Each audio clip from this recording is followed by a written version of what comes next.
Untuk selanjutnya, kita masih ada sesi kedua pada pagi hari ini yang tentunya akan dimoderatori oleh teman saya. Namun sebelumnya saya ingin memberi semangat kepada teman-teman semua agar tetap konsisten di depan laptop, namun dengan keadaan yang tentunya fokus ya. Nah, untuk selanjutnya di sini ada penyampaian materi yang kedua akan dimoderatori oleh teman saya yaitu ya. Namun sebelumnya di sini saya akan membacakan kurikulum vitae dari beliau terlebih dahulu. Di sini ada nama lengkap Lia Wahyuningsih, Budiarti SPD, kemudian tempat tanggal lahir Skadau 23 Juli tahun 1995. Adapun alamat beliau Dusun Sumberrejo, RT 1 RW 1, Desa Merarai 2, Kecamatan Sungai, Tabelian, Kabupaten Sintang. Cukup jauh sekali ya.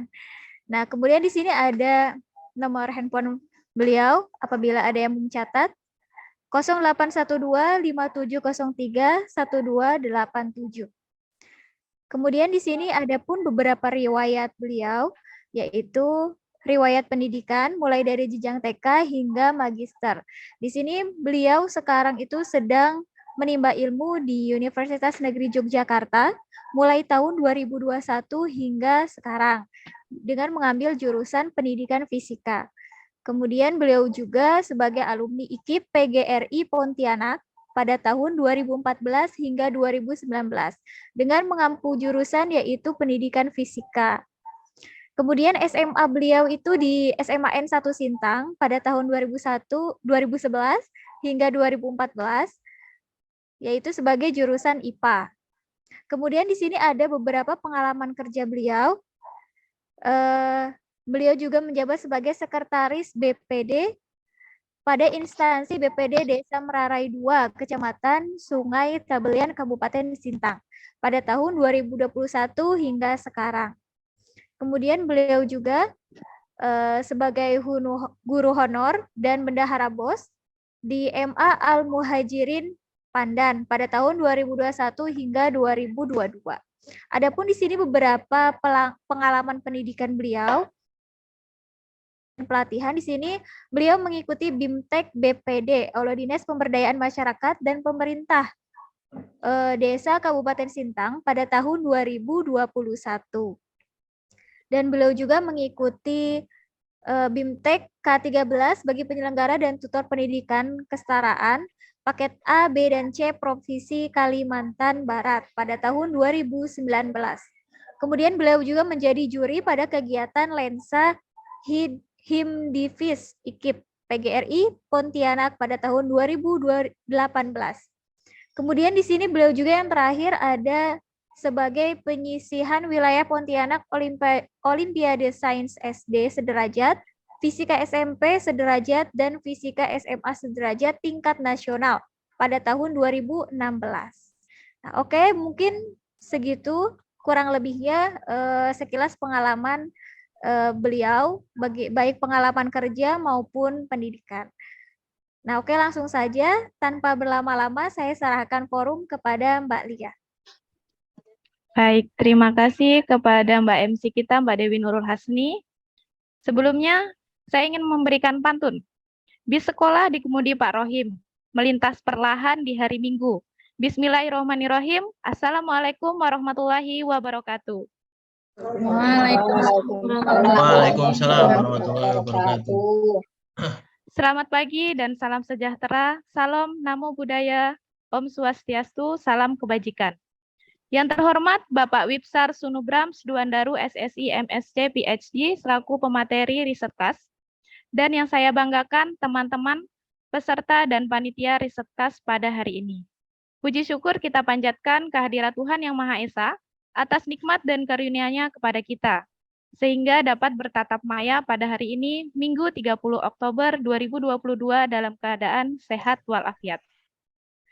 Senang sekali, saya Lia Wahyuningsih Budiarti dari Magister Pendidikan Fisika Angkatan 2021 dapat memandu kegiatan riset kelas dengan tema Finding Ideas to Excellent Research. Materi yang akan dibawakan oleh pemateri kedua kita pada hari ini, yaitu penulisan artikel ilmiah dalam penelitian murni, matematika, dan ilmu pengetahuan alam. Nah, sebelumnya saya akan memperkenalkan pembicara luar biasa kita pada hari ini, yaitu Bapak Wipsar Sunubrams. Adapun kurikulum vitae beliau, nama lengkap beliau yaitu Wipsar Sunubrams Duandaru SSI MSc PhD, di mana beliau lahir di Yogyakarta pada tanggal 29 Januari 1980. Beliau merupakan dosen pendidikan fisika dengan mata kuliah yang diampu beliau yaitu fisika material. Nah, di sini terdapat alamat beliau ya, jika yang ada ingin tahu. Beliau stay di Jogja. Nah, beliau juga menempuh pendidikan di Universitas Gadjah Mada pada bidang ilmu fisika, lulus pada tahun 2003, di mana S2 dan S3 beliau yaitu di Bristol University UK, dengan bidang ilmu fisika material zat mampat, lulus pada tahun 2007 dan S3-nya pada tahun 2011. Nah, di sini beliau juga mengampu beberapa mata kuliah baik S1 maupun S2 ya. Selain itu, beliau juga merupakan Kepala Laboratorium Fisika Material jurusan Pendidikan Fisika. Nah, selain itu, ada juga di sini karya-karya ilmiah beliau. Jadi banyak sekali ya karya ilmiah beliau yang sudah publish di jurnal internasional terindeks Scopus maupun jurnal internasional. Nah, salah satunya yaitu ada Increasing the sensitivity of polymeric optical fiber sensing element in detecting humidity, combination of macro and micro bendings pada jurnal internasional terindeks Scopus Q3, SJR 0,15 sebagai penulis pertama pada tahun 2022. Nah, di sini ada banyak sekali ya jurnal yang telah beliau publish, dan juga ada juga di jurnal internasional terindeks Scopus Q2, yaitu dengan judul Optical Properties Compression of Carbon Nanodots Synthesis from Commercial Granulated Sugar Using Hydrothermal Method and Microwave. Selain itu masih banyak lagi yang beliau lakukan, yaitu ada kegiatan seminar, dan juga beliau pernah menjadi juri sebagai juri internasional, yaitu pada juri 48 International Physics Olympiade pada tahun 2017.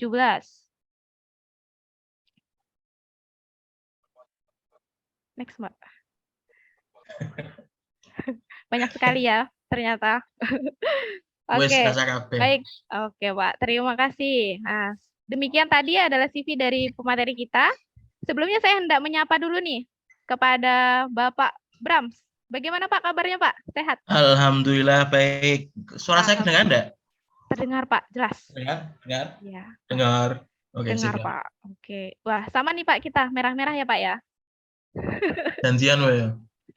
Oke. Sudah siap Bapak untuk mengisi materi pada hari ini? Insya Allah. Insya Allah siap ya Pak. Semangat ya Pak ya.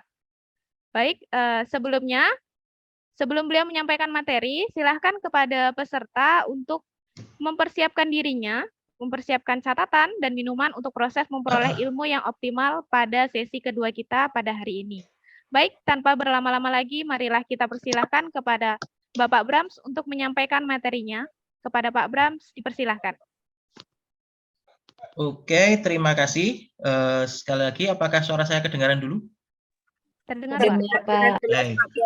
Oke, pertama-tama, Assalamualaikum warahmatullahi wabarakatuh. Waalaikumsalam warahmatullahi wabarakatuh. Yang saya hormati Ketua Panitia KMMD kegiatan hari ini, Mbak Febri, betul? Betul, Bapak. Oke. Yang saya hormati Mbak Lia sebagai moderator yang telah memperkenalkan saya dengan begitu baik. Terima kasih. Sama-sama, Bapak. Dan kepada para peserta KMMD yang bersemangat, gitu. Tadi sudah diberi penjelasan yang begitu luar biasa oleh Pak Supahar, Bapak. Pak Supahar, gitu. Pak Subahar tentang metode penelitian ya. Jadi Pak Subahar ini memang salah satu senior saya yang sangat saya hormati dan memang salah satu ahlinya metode penelitian ya, terutama di di UNY ini. Oke, jadi kalau beliau itu mengajar fisika statistik, sebenarnya saya juga mengajar fisika statistik gitu, dan mekanika kuantum ya. Jadi ada dua ya. Jadi ada kesamaan antara saya dan Pak Bahar. Jadi kami sering juga diskusi. Anyway, jadi dalam yang kedua ini ya, dalam materi yang kedua ini, saya diminta untuk sekedar menjelaskan tentang topik atau judul penelitian ya yang terkait dengan penelitian lingkup murni gitu ya. Nah, kalau tadi sudah dijelaskan berbagai macam penelitian di lingkupnya pendidikan, maka murni itu sebenarnya kalau menurut Pak Pujianto itu nggak ada gitu. Yang ada adalah non pendidikan gitu ya. Jadi nggak mau disebut murni gitu maksudnya. Yang kedua kemudian kiat-kiat menulis gitu, menulis bagian-bagian dari artikel ya, terutama terkait dengan lingkup penelitian murni. Nah, maka dalam hal ini saja ya, santai saja. Jadi saya juga baru buat materinya tadi malam kok. Jadi monggo bagi yang tertarik silakan, bagi enggak ya enggak apa-apa, mendengarkan silakan ya. Baik, alhamdulillah semoga dapat ilmu. Kok saya cerita aja pengalaman saya gitu ya. Jadi semoga ini akan memberikan sedikit motivasi lah ya kepada Bapak Ibu sekalian ya, nanti dalam langkah untuk membuat artikel gitu ya. Nah, nanti kalau ada pertanyaan monggo di akhir maupun di tengah acara mau bertanya juga silakan. So, ada pertanyaan? Nggak ada ya? Belum, santai aja sama saya. Kalau ngajar juga santai kok saya. Anyway, saya izin izin share. Ya, Bapak. Izin share. Mana ini share? Oh, share screen. Oke. Okay.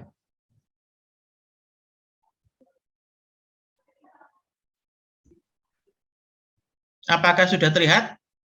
Belum, Bapak. Proses, Pak. Oh, proses, oke. Okay. Oke, Bapak. Sudah, Bapak. Udah. Pak slideshow ya.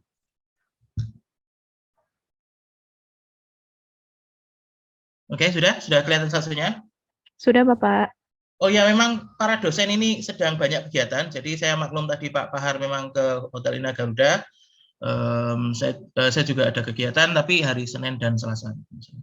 Oke, ya terus ngapain gitu ya?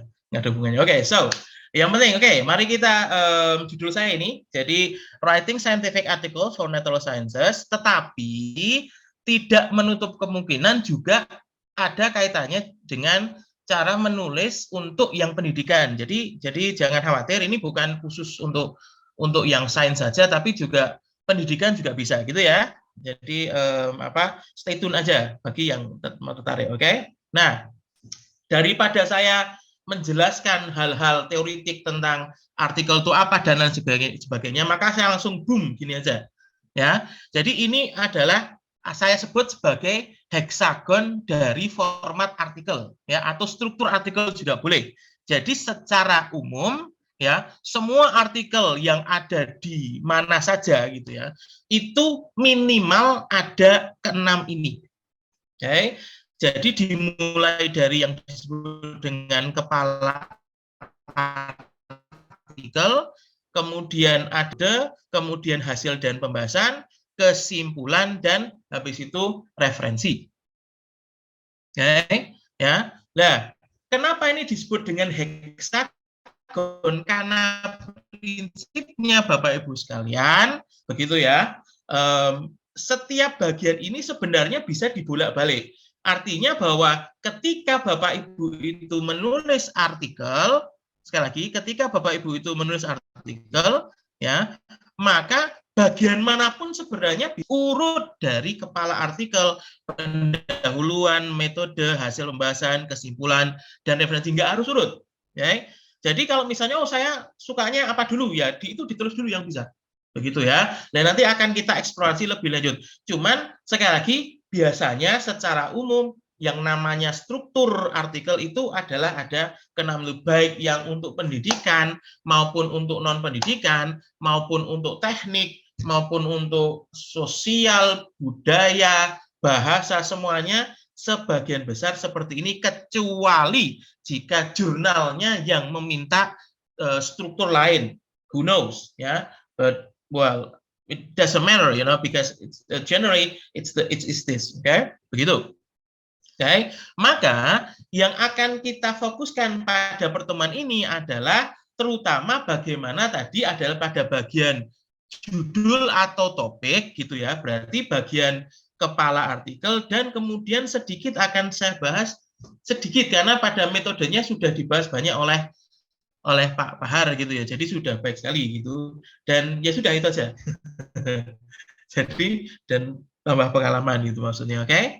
Ada pertanyaan sejauh ini belum? Oke, lanjut ya. Oke, so yang pertama, apa itu kepala artikel atau head? Artikel head, ya artikel head ini biasanya terdiri dari ini 4 hal ini, ya. Jadi topik atau judul artikel, oke. Kemudian author, nama autornya, afiliasi itu institusi tempat dia bekerja, dan alamatnya. Kemudian yang kedua artikel, nama penulis, kemudian afiliasi, dan alamat penulisnya, kemudian abstrak. Begitu ya. Next, oke. Contohnya ini, oke. Jadi ini adalah artikel yang kami tulis bersama Pak Vika Fauzi. Beliau juga di dosen baru ya di fisika itu. Kemudian di sini ada juga Habibie Hidayat, beliau dan Muhammad Mikdam Musawa. Beliau adalah dosen UI kimia kalau nggak salah, chemistry department ya.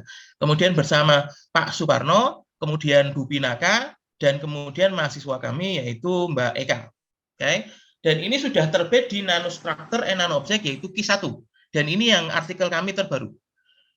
Jadi SDN-nya itu sekitar 0,8, jadi cukup tinggi, jadi cukup baik. Oke. Dan yang saya contohkan ini disebut dengan head, ya, dengan artikel head-nya.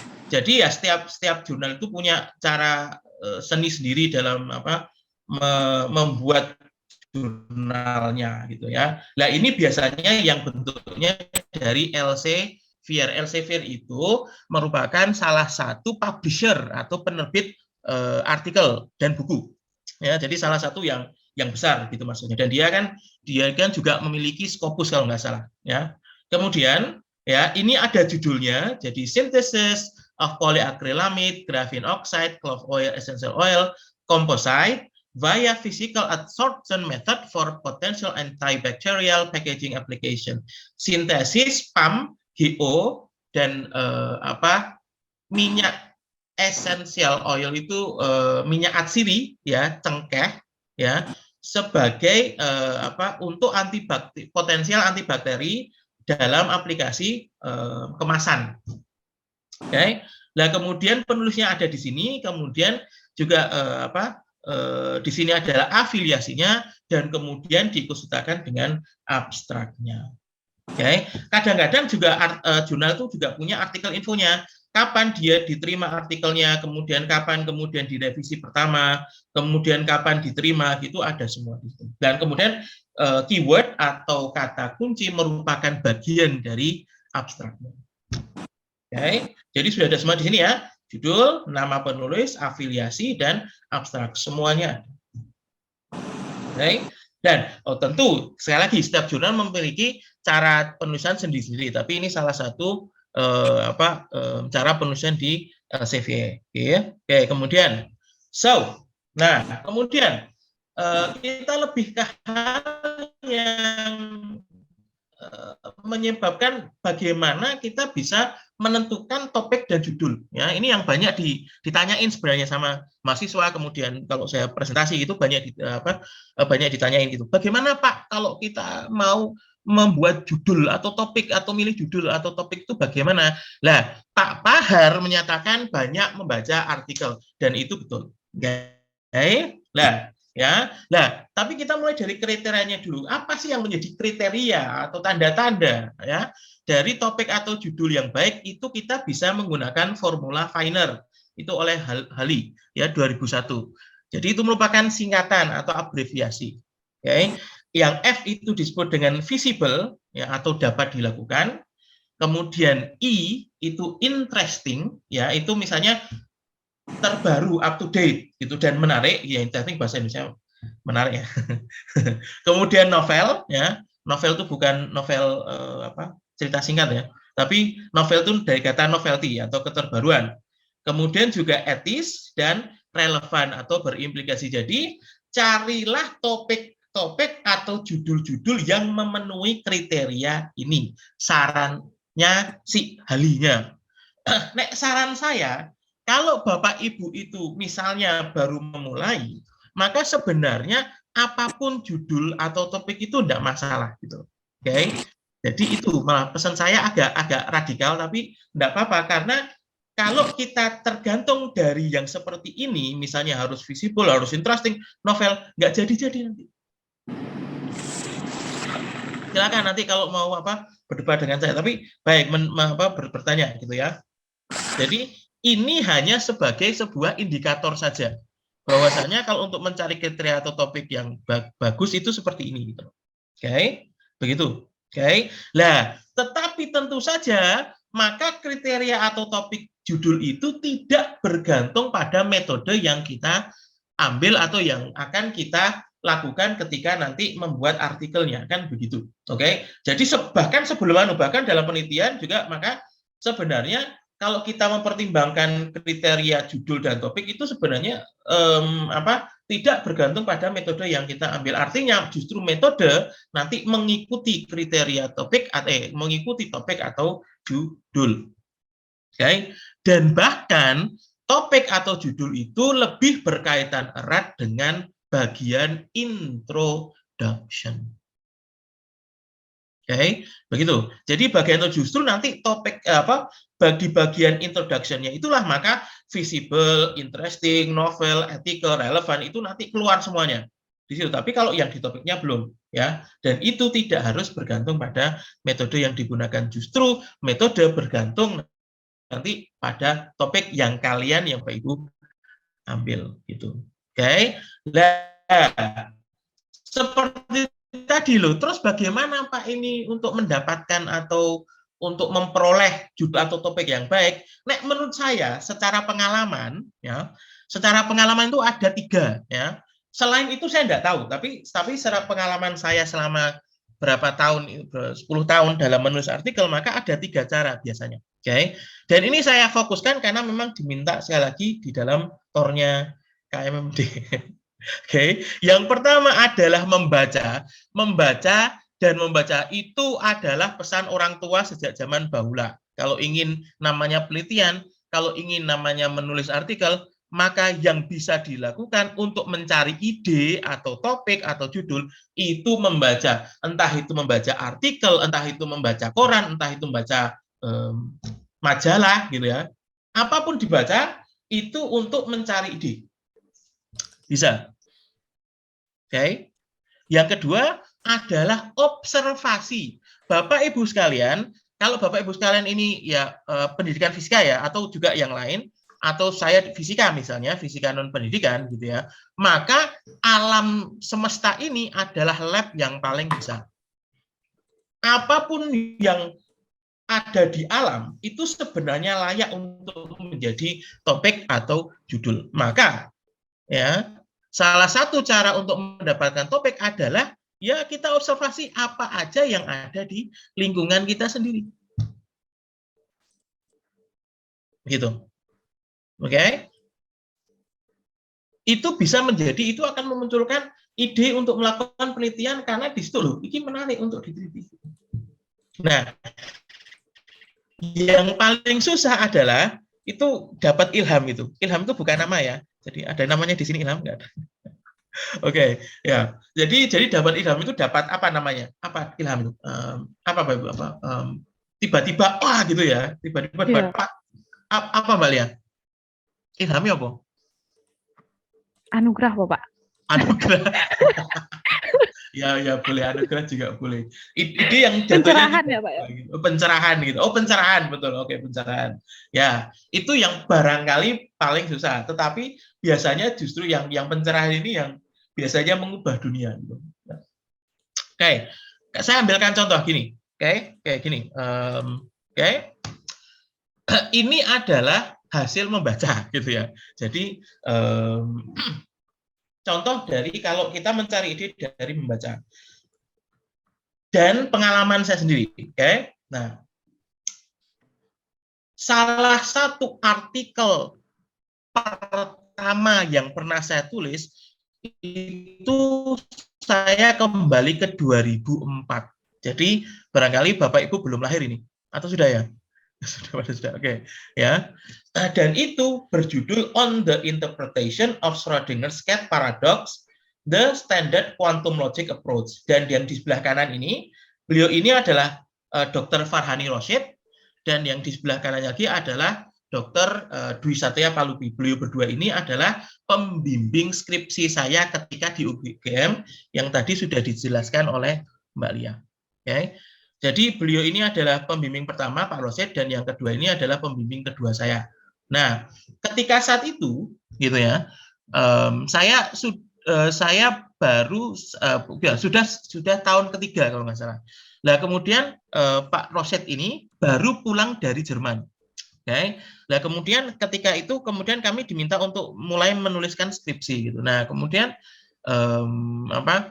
ada seseorang almarhum profesor juga yang juga saat itu menawari saya sebuah proyek atau penelitian skripsi tentang mekanika kuantum, yaitu almarhum Profesor Muslim gitu. Saya sudah ditawari gini, judulnya seperti ini gitu. Nah, tapi gini, Bram, ada kalau manggil saya itu Bram langsung gitu. Bram, ini ada dosen baru dari Jerman gitu kan. Kamu datangi aja dulu, kemudian minta pendapat beliau tentang apa gitu. Kemudian nggih Pak, gitu. Nggih Prof gitu. Saya datang ke Pak Roshid, kemudian kita mulai diskusi tentang apa yang disebut dengan quantum logic gitu. Nah, dari quantum logic ini maka kemudian saya baca. Nah, saya mengambil artikel-artikel di internet tentang quantum logic, kemudian saya baca, dan memang sangat matematis Bapak Ibu sekalian ya, katanya kan MIPA loh, sangat matematika sekali ya. Jadi ini merupakan salah satu artikel saya yang paling matematik di antara yang lain ya. Nah, kemudian dari sini maka jadilah artikel ini dan kemudian ini saya submit untuk mengikuti conference gitu. Okay. Nah, selanjutnya pada tahun 2007 itu adalah ketika saya S2 di Bristol University, ya sesuai yang dikatakan Mbak Lia gitu.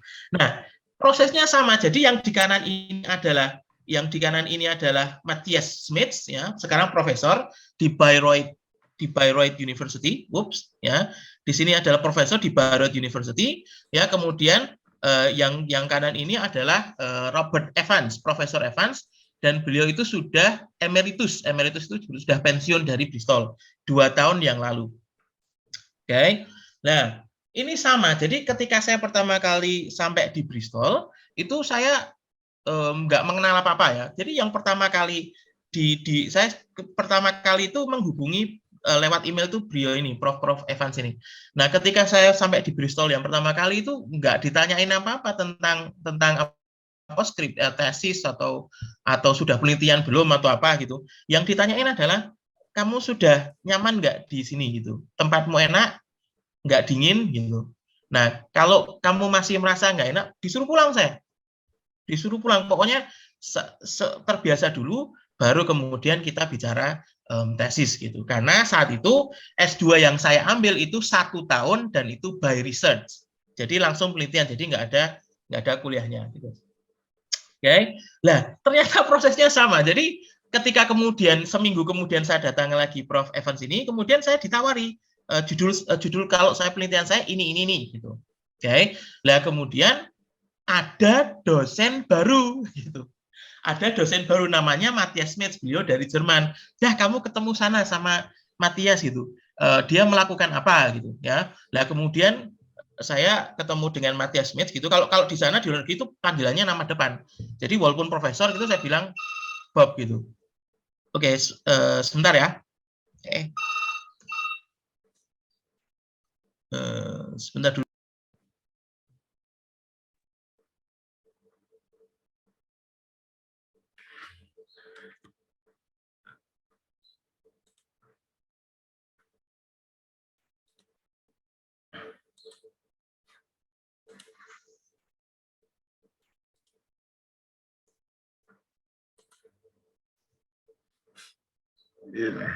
Oke, sorry, maaf. Nah, saya lanjutkan ya. Jadi kemudian dijelaskan sama Matias, oh penelitian saya tentang ini hardcore interaction gitu ya, hardcore particle gitu. Nah kemudian saya baca tentang hardcore particle, saya baca tentang penelitian-penelitian, recent artikel-artikel yang terkait dengan apa yang akan menjadi tes saya. Hasilnya adalah artikel ini, dan ini dipublish di Journal of Physics A Mathematical and Theoretical, ini Q2. Ya, sejauh saya tahu ini Q2 itu 2007.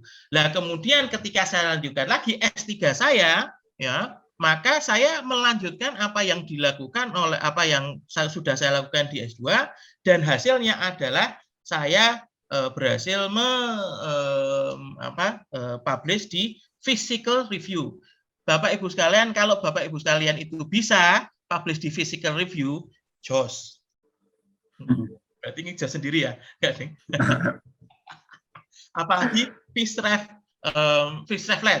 Review Letters, wah, dan jos lagi. Kalau Physical Review A itu masih Q2 Q1 gitu ya. Nah, judulnya adalah Variation Principle of Classical Density Functional Theory via Levi-Goldstein Search Method. Ini juga hasil saya membaca dan dihasilkan S3 saya selama 3 tahun. Berarti 2011 saya pulang ke Indonesia. Nah, sekarang ini di 2022 ada yang meneruskan ya di Bristol University, yaitu Mbak Ati. Oke, bagi yang kenal Mbak Ati ya. Dan di sini ini gambar beliau ketika menjelaskan tentang artikel yang pernah saya tulis gitu. Ya, di depan mahasiswa ini ada paper club namanya. Jadi setiap mahasiswa mengambil satu artikel kemudian menjelaskan tentang artikel itu di kelas. Dan ini sedang menjelaskan artikel yang sudah saya tulis. Anyway, jadi ini ada lengkap pengalaman saya ketika membaca. Oke. Nah, kemudian yang sudah terus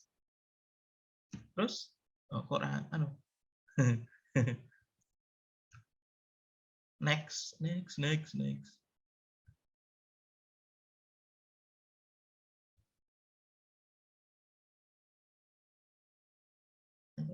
Oke, sip. Nah, sekarang yang kedua adalah dapat ilham. Dapat ilham itu gini ya, bagi yang yang gini. Jadi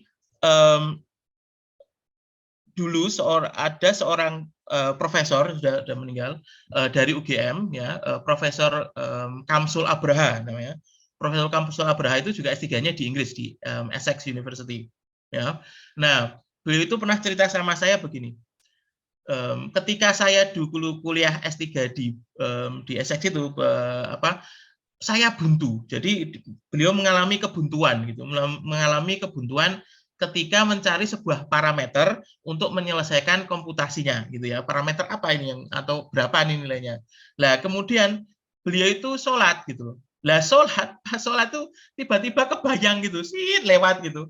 Oh iya ya gitu. Allahu Akbar tuh sit lewat gitu. Kata beliau gitu, sit lewat. Oh parameternya ini gitu. Lah kemudian habis itu dicoba dia gitu, habis sholat coba, ternyata bisa gitu. Lah kayak seperti itulah ya. Jadi ya belum, Pak berarti orang kusuk dong sholatnya. Sesuai. Malah ada ya orang kusuk ya nggak tahu, tapi ketika memikirkan tentang artikel gimana harusnya seperti apa gitu ya, kadang-kadang pas sholat itu tiba-tiba muncul aja set gitu, oh iya gitu. Setelah saya lakukan, oh iya benar juga gitu maksudnya. Satu, oke, orang kusuk ya bisa jadi gitu. Nah kemudian yang sebelah gambar berikutnya, ini siapa tahu ini? Siapa yang tahu ini? Tueng itu ada apel jatuh.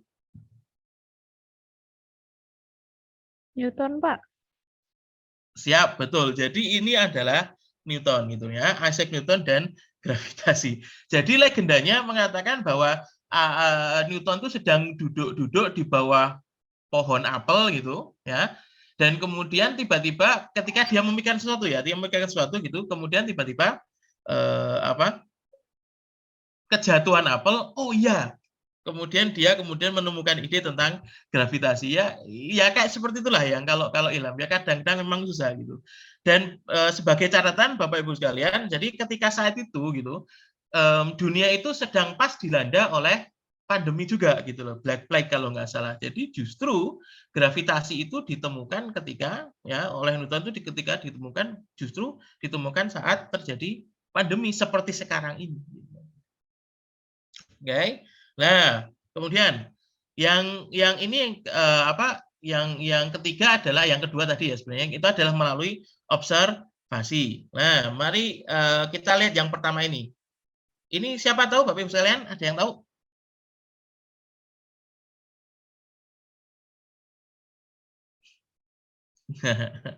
Tidak tahu ya? Yeay. Oh ya? Albiruni. Ada. Siapa? Betul, siapa? Albiruni. Albiruni. Hampir. Ayo. Oh, temannya Albiruni berarti. Apa? Temannya Albiruni. Hisham. Betul. Tadi siapa yang menyebutkan? Al-Hazan. Ya, nama lainnya itu Al-Hazan atau Ibnu Al-Haytham. Oke, ini adalah Ibnu Al-Haytham. Oke. Beliau adalah salah satu filosof zaman keemasan Islam. Ya, bagi orang Eropa itu namanya zaman ke-8 gitu ya. Jadi orang Eropa tidak mau mengakui gitu. Zaman keemasannya Islam. Mbak Lia. Iya, Bapak. Saya masih berapa? Apanya, Pak? Saya cerita kebanyakan ya saya. Bapak sampai di 11.40, Pak. Nah, saya jam berapa? 11.37. Masih lama, Pak. Masih lama, Pak. Baru 10.37, Pak. Oh, iya sudah. Loh, kok tadi? Salah, Alright, sip. Terima kasih. Ya, saya lanjutkan ya. Bagi yang tertarik maksudnya. Ya, Pak. Nah, ini adalah sebuah contoh di mana ide itu bisa didapatkan dari observasi. Jadi ceritanya adalah Ibnu Al-Haytham atau Al-Hazan itu adalah seorang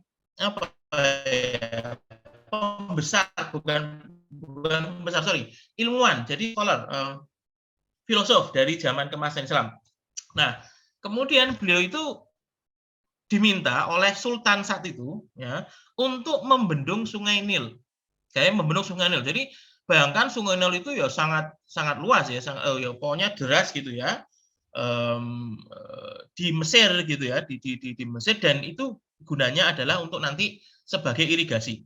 Nah, kemudian Ibnu Al-Haytham itu merasa bisa ya, kemudian pergi ke Mesir terutama ke Sungai Nil itu, melihat kondisi Sungai Nil bisa nggak ini dibendung gitu. Terus dihitung, ulangi lagi, hitung, ternyata nggak bisa. Artinya apa? Artinya Sungai Nil itu nggak bisa dibendung gitu. Entah dengan menggunakan teknologi saat itu ya, dengan teknologi itu nggak bisa. Lah, kan piye kan nggak enak mengecewakan Sultan kan malu gitu loh ya, untuk mengecewakan Sultan yang tadi diminta untuk membendung karena merasa yakin bisa gitu loh ya, untuk membendung gitu kan. Lah, apa yang terjadi? Lah, Ibnu Al-Haytham itu terus nggak pulang gitu. Nggak ngelapor kepada sultannya gitu loh. Lah, justru beliau itu tinggal di sebuah gubuk reot kecil biar nggak ketahuan dan pura-pura gila gitu, biar nanti nggak dipanggil, nggak ditanyain, weh sudah mendung belum, udah mendung Sungai Nil gitu. Jadi udah tinggal di gubuk yang kecil, kemudian pura-pura gila lagi. Ceritanya katanya begitu. Nah, tetapi dari situ justru beliau itu berhasil orang pertama yang mengungkapkan bagaimana manusia itu bisa melihat, dan beliau disebut sebagai bapak optik modern karena beliau itu adalah yang perancang kamera yang pertama. Kok bisa? Lah, ketika berada di dalam gubuk reot itu kan Kalau malam kan nggak kelihatan apa-apa kan gitu. Ya. Nah, tapi kalau siang yang namanya padang pasir kan panas gitu, namanya gubuk reok, maka di situ kan ada bolong-bolong nih jeneng gubuk lah.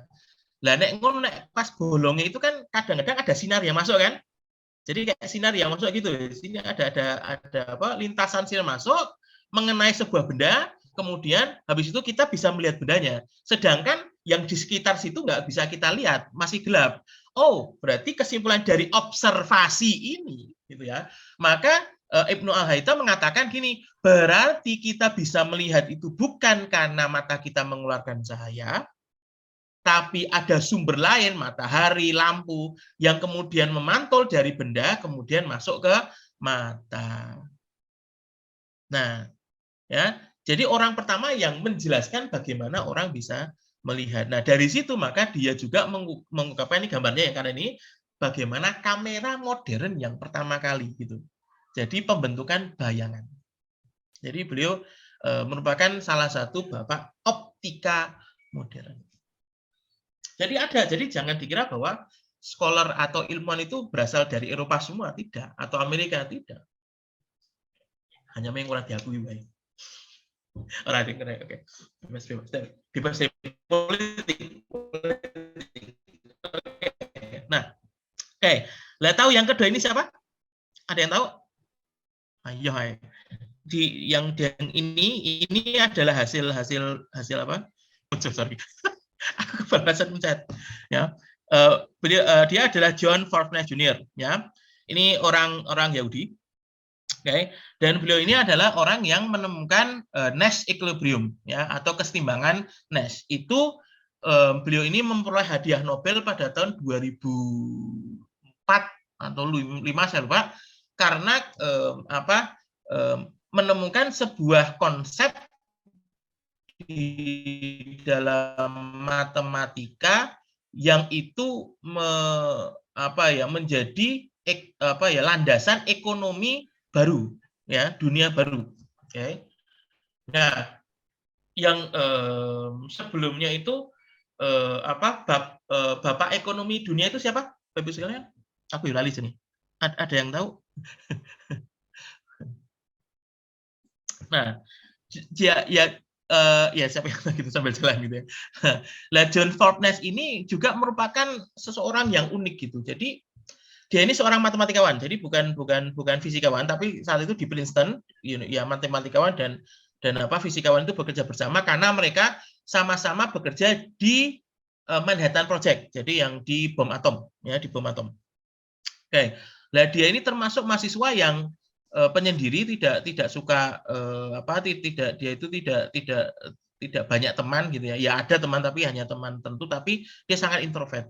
Jadi dia punya di kamar kosnya gitu ya, tinggal bersama seseorang temennya gitu ya. Dan dia dari katanya sih dari bahasa, dari jurusan bahasa.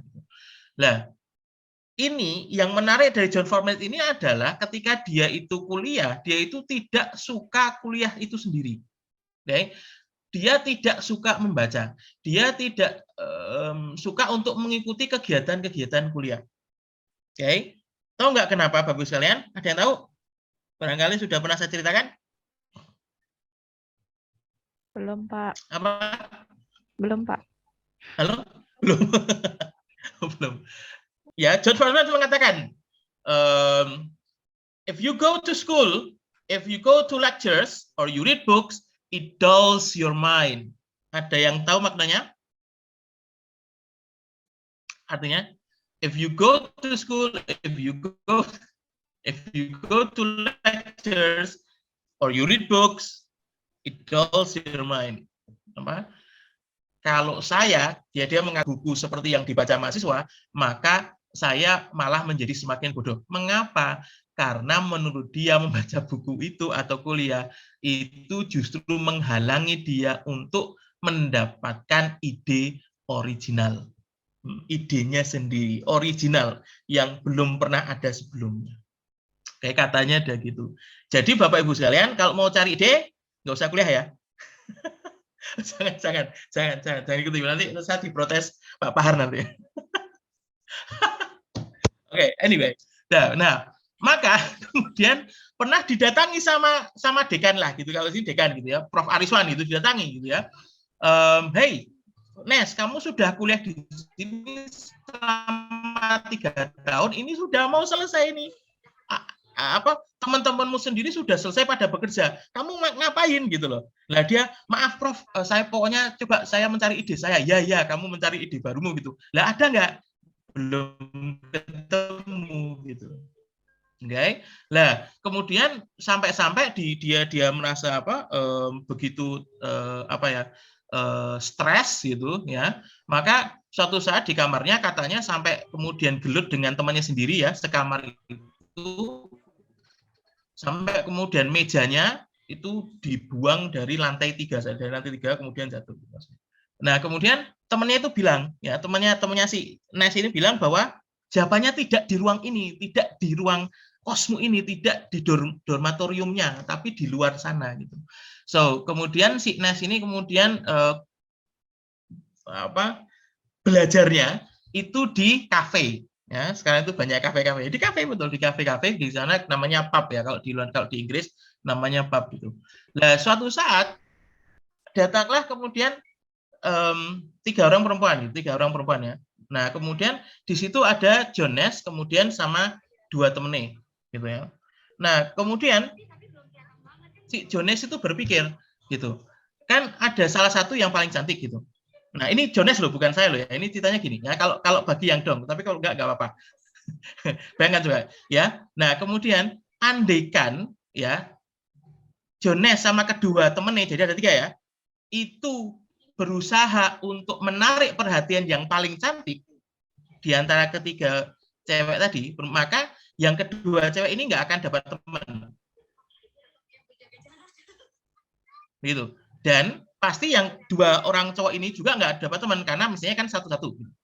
Tetapi gimana kalau misalnya yang paling cantik itu tidak ada gitu, jadi tinggal 2 untuk berteman, untuk mencari kenalan jadi lebih baik gitu, karena ketiga orang cowok ini tidak akan mencari yang paling cantik. Nah dari situ maka dia dari observasi itu dia kemudian menemukan ide itu istilahnya merevisi hukum atau teori ekonomi, bahwa untuk mendapatkan keuntungan yang sebesar-besarnya, maka setiap individu, setiap orang harus berusaha yang terbaik. Jones itu hanya nambahin dikit, gitu. Jones itu hanya nambahin dikit, ya. Tidak hanya itu, gitu loh. Jadi untuk mendapatkan keuntungan yang sebesar,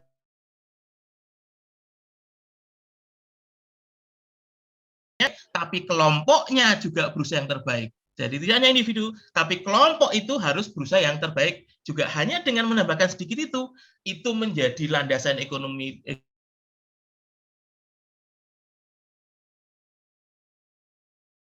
Okay. Disitulah kemudian muncullah yang disebut dengan keseimbangan Nash ini yang sebelah kiri ini. Okay. Dan dia mendapatkan hadiah Nobel untuk itu. Karena observasi.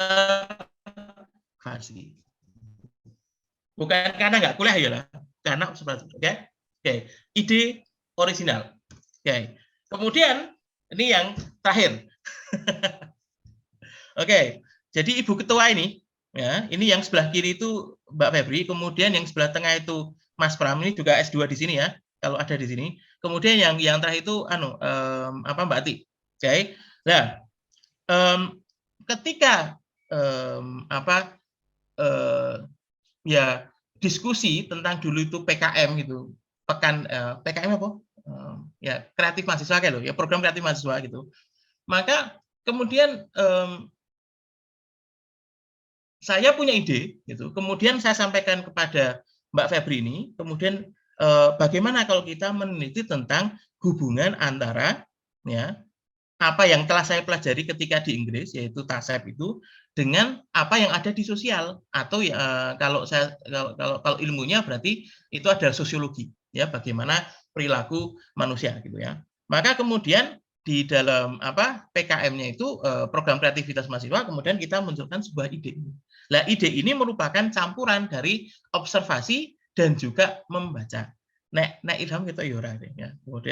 Kemudian dikembangkan lebih lanjut oleh Mbak Febri dan kawan-kawan. Maka kemudian muncullah ini artikel ini dan ya PKM ini ya overburden Pram dan Mbak Tengah, dan kemudian alhamdulillahnya mendapat medali perunggu timnas yang pas di Bali saat timnasnya masih bagus gitu ya, saat itu masih lumayan baik gitu maksudnya. Oke. Nah sekarang gimana ya, nggak apa-apa maksudnya. Oke. Nah jadi ya yang setara itu apa Febri sama Ati itu luar biasa. Anyway, oke. Nah kemudian ketika S2 ini maka kemudian Febri ini kemudian punya ide, Pak, gimana kalau misalnya selain STEM yang pernah saya yang pernah ada yang ada gitu, saya tambahi 1 poin yang sport gitu kan ya, mari kita bahas kemudian. Oke, itu bagus karena seperti yang dilakukan ini gitu loh. Jadi tambah sesuatu yang barangkali belum banyak diteliti gitu loh. Yang kalau STEM sudah banyak, tambah dikit itu sudah sebuah ide yang baru, ide yang menarik. Bahkan kemudian ada juga mahasiswa yang luar biasa juga yang kalau Febri itu STEM sport, gimana kalau STEM kewirausahaan itu? Wah, bagus, sip, luar biasa. Artinya bahwa sebenarnya mahasiswa itu ya sebenarnya sudah punya banyak ide yang menarik, tinggal bagaimana merealisasikan. Oke, itu ya. Ada pertanyaan? Belum ada? Lanjut. Kemudian bagian terakhir dari head artikel itu adalah abstrak. Oke, nah abstrak ini secara umum pokoknya isinya ini ya, latar belakang sedikit, tujuan, metode, hasil pembahasan, dan kata kunci. Wes kuwi wae. Intinya adalah 3. Tujuan, metode, hasil, dan pembahasan. Entah itu paragrafnya disambung maupun tidak, gitu ya.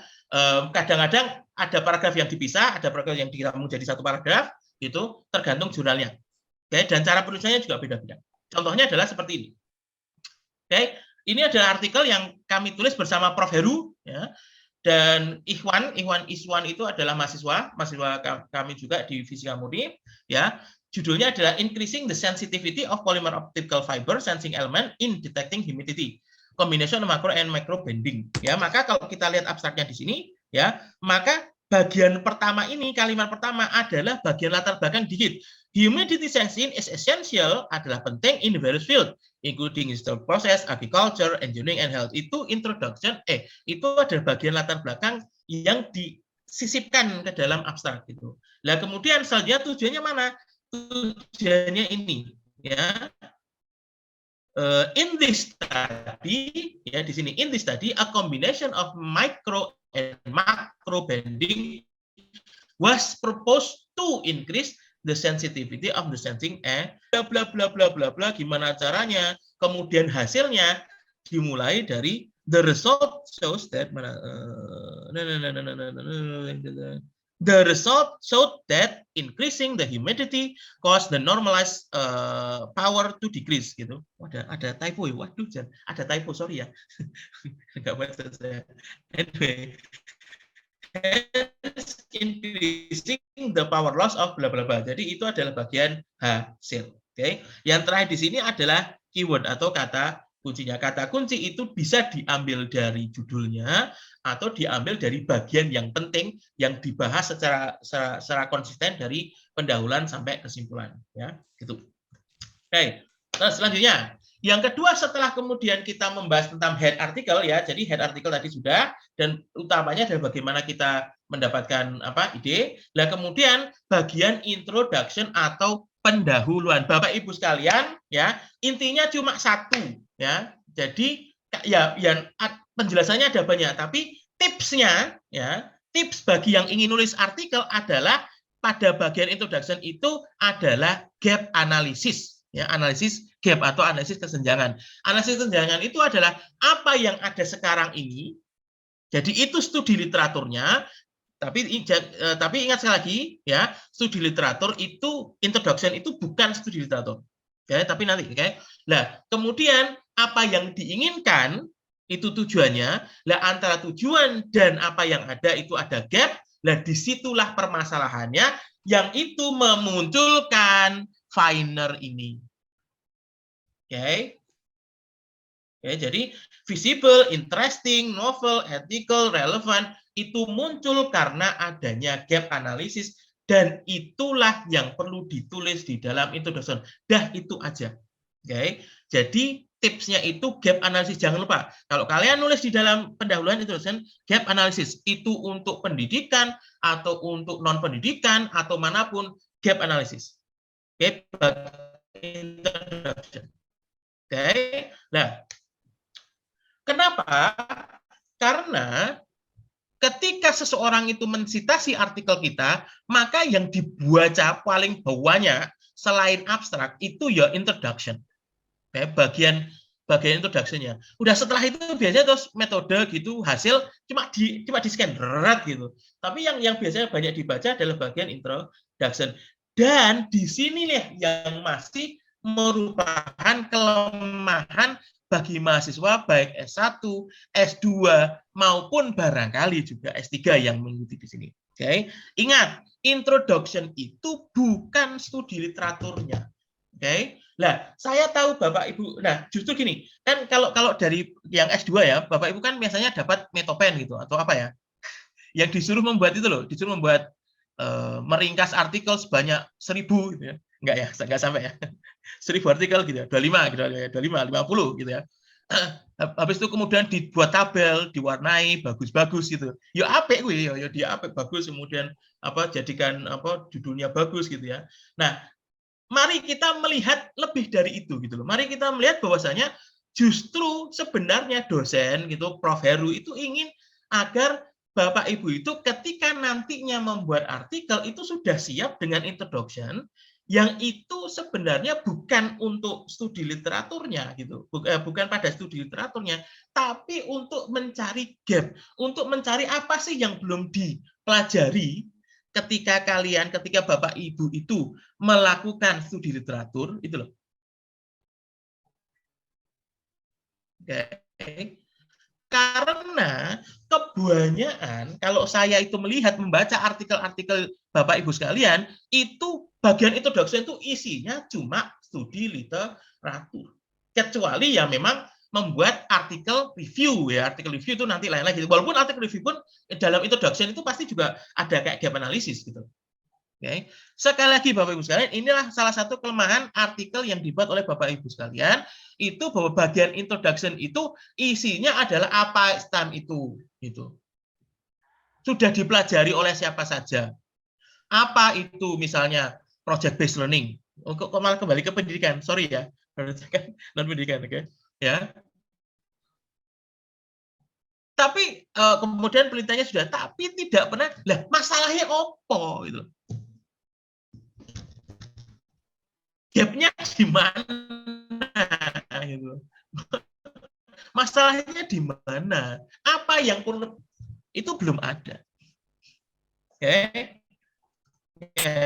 Nah, contohnya adalah ini yang kami tulis bersama Mbak Febri gitu ya.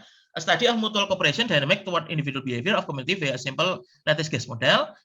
Dan ini kalau nggak salah nanti mesti dikirim sih keluarnya, tapi belum.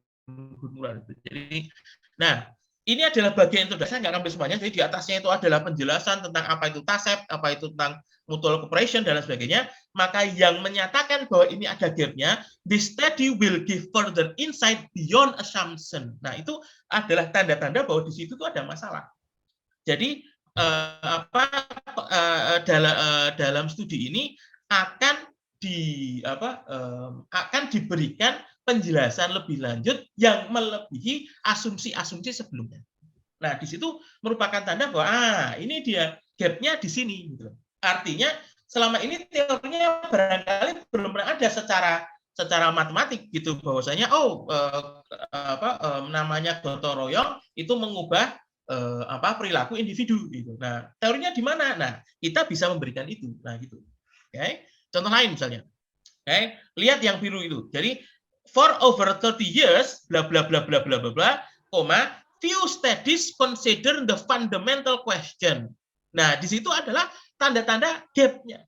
Jadi mohon Bapak Ibu sekalian kalau dan nggak susah ya, serius tidak susah. Ya, gini, introduction itu merupakan salah satu yang paling susah untuk tulis. Cuman Tapi kalau mau berusaha tidak susah gitu maksudnya. Saya yakin insya Allah bisa gitu ya. Nah, okay. Nah, sekali lagi saya kembali lagi. Few studies consider the fundamental question of how. Lah di situ itu adalah tanda-tanda adanya gap analysis. Contoh lain. Oh sudah habis. Oke, well anyway. Okay. Begitu. Okay. Udah itu aja. Okay. Bagian introduction itu cuma itu. Itu tips saya. Nggak usah banyak-banyak syarat-syarat atau bagaimana. Nah, inti dari introduction itu adalah gap analysis. Oke, maka di dalam ketika Bapak Ibu menulis artikel nanti baik pendidikan atau pendidikan, mohon ditambah itu dan tidak hanya literatur review saja. Oke, setuju? Enggak ya? Oke, anyway. Oke.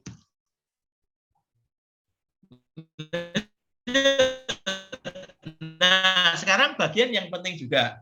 Oke, metode. Jadi setelah kita head artikel, introduction, kemudian bagian metode ini juga bagian Pak Pahar. Nah, tetapi saya tidak akan sampai sana karena tadi sudah dibicarakan Pak Pahar ya. Jadi saya nggak akan sampai ke sana. Intinya adalah gini. Dari berbagai macam pendapat orang, maka yang pertama ini yang ketoe semuanya setuju. Jadi kalau mau agar kita bisa punya semangat nulis artikel, tulis bagian metode dulu. Kata orang sebagian besar seperti itu. Karena bagian metode itu justru merupakan yang paling mudah. Oke. Nah, itulah yang tadi disebut heksagon struktur. Yang tak tulis itu yang mana saja dulu nggak apa-apa. Ya. Nah, katanya yang paling mudah adalah bagian metode ini. Oke. Nah, kemudian yang penting yang kedua adalah ya detail bahwa percobaan itu bisa diulang dengan menjawab 5W dan 1H. Intinya di situ metode itu. Oke. Artinya apakah penelitiannya bisa direproducible. Bisa direproducible, artinya bisa diulang. Oke. Nah, kemudian maka di dalam metode itu banyak hal ini ya, bisa dibaca sendiri gitu ya, ada start writing when experiment still in progress. Ini nanti cara menulis yang baik gitu ya, best practice-nya gimana gitu ya. Kemudian informasi yang cukup harus menunjukkan bahwa penelitian itu atau eksperimen itu bisa diulang. Oke. Kemudian habis itu metode-metode itu juga harus dijelaskan. Kemudian termasuk apa? Supplies artinya alat dan bahan, kemudian negara itu harus ditambahkan. Kemudian kalau di dalam penelitian sains gitu ada yang misalnya di biologi ada kaitannya dengan clearance, itu juga harus dijelaskan di dalam metode. Kemudian alat ukur, kemudian instrumen pengukuran, dan kemudian yang sini yang saya merah ini apa yang sudah ada dibicarakan oleh Pak Pahar, yaitu statistical analysis and data collection. Oke, lah ceritanya begini Bapak Ibu sekalian. Lah terus yang ditanyain gini. Oke. Artikel-artikel saya terus terang ya, artikel-artikel saya Bapak Ibu sekalian itu sebagian besarnya atau bahkan semuanya itu tidak pakai analisis statistik. Oke.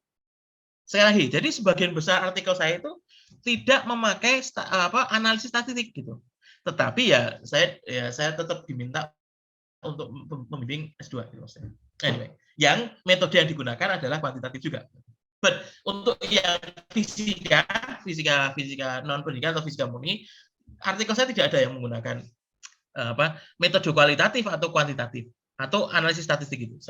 Nah, jadi gimana sih sebenarnya posisi metode kuantitatif atau kualitatif ya dalam penelitian murni atau non kependidikan? Itu ada kayak dua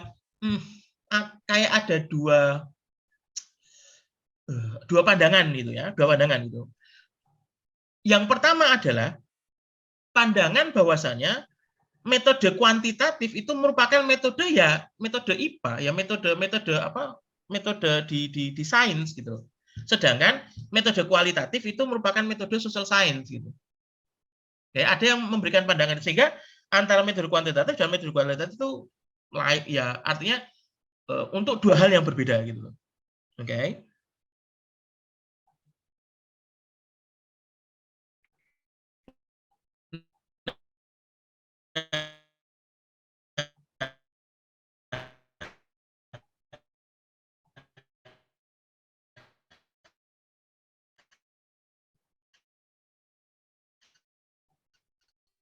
maka metode kuantitatif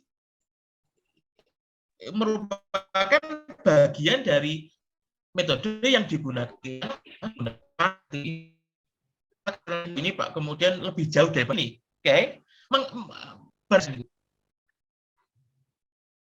Maaf Bapak, suaranya putus-putus Pak. Oh, malah hilang. Maaf.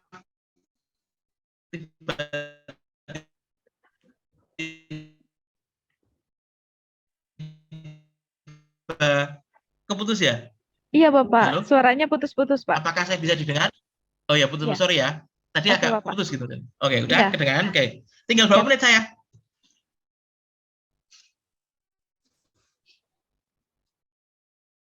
Maaf Pak, sampai 11.10, nanti habis itu tanya jawab Pak.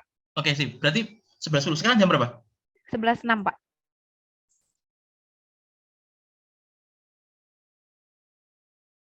Lagi. Ini tapi oke ya. Sedikit lagi. Oke. Nah, ada pandangan lain. Ada pandangannya yang saya setujui gini. Oke, yang ini. Oke. Di sisi lain,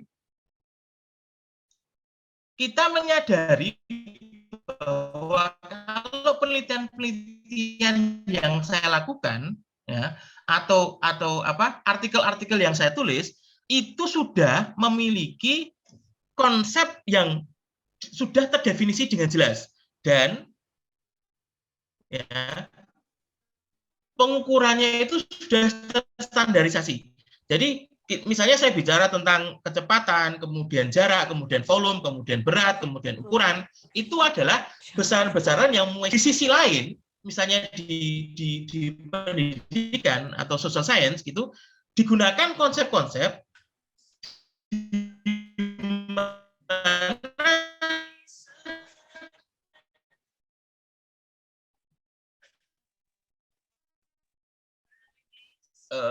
konsepnya itu belum terdefinisi menurut siapa yang berbicara gitu.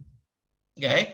Dengan demikian katakan bersama bagaimana kita mengukur sebuah konsep yang yaitu yang ill defined yang ya itu maksudnya. Nah, dengan demikian maka saya menyatakan, ini menyatakan itu secara secara radikal gitu. Ini my own opinion gitu ya. Bahwasanya makanya natural sciences gitu. Jadi di murni itu need not gitu, nggak perlu sebenarnya. Walaupun bisa gitu ya, walaupun bisa menggunakan analisis statistik gitu. Ya. Nah, sedangkan kalau yang di social science, di pendidikan itu perlu. Bahkan harus.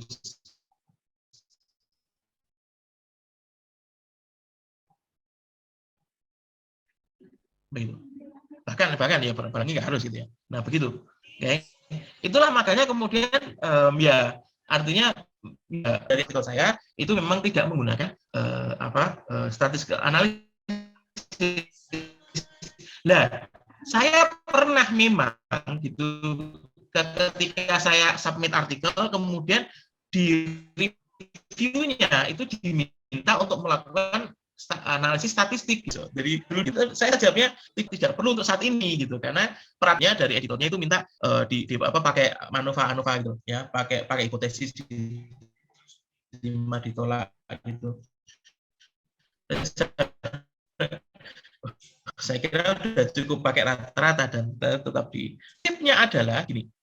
Kalau di social science di social science sebagai dasar dari apa yang dikatakan oleh Pak Bahar itu, jadi goalnya itu tujuannya adalah bagaimana pengukuran yang dilakukan pada suatu konsep itu bisa mendekati dunia yang sebenarnya. Kenapa? Karena prinsipnya konsep itu masih mental gitu, masih ada di pikiran, merupakan gambaran atau refleksi dari fenomena yang ada di alam itu menurut Pollock 2005.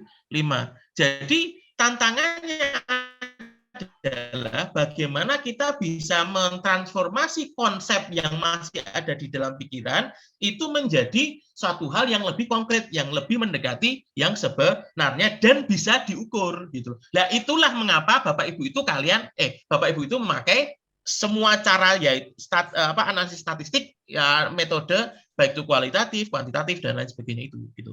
Dengan demikian menurut Pollock ini, maka biasanya kalau di dalam, Mas Kapabihi,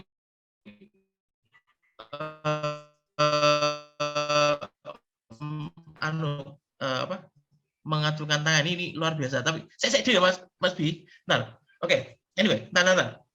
Present, oke. Ya, di dalam Pollock itu model Pollocknya itu adalah kita mulai dari konsep di dalam pikiran yang kemudian kita definisikan secara konsep dulu konsepnya itu, baru kemudian kita definisikan secara operasional, baru kemudian kita dapatkan variabel gitu. Dari variabel yang akan dari situ, maka disitulah perlunya di dalam pendidikan, di dalam sosial itu diperlukan analisis statistik tadi ya. Bagi yang ingin berpendapat lain juga boleh gitu.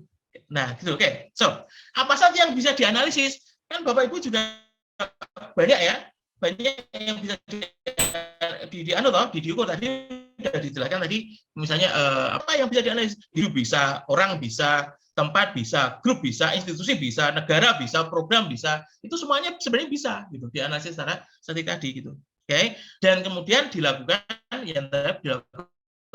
pengukuran. Artinya kalau kita sudah kemudian buat variabel dependennya apa, variabel independennya apa. Lah, di dalam fisika, di dalam ilmu sains, di dalam fisika, terutama kalau saya, yang namanya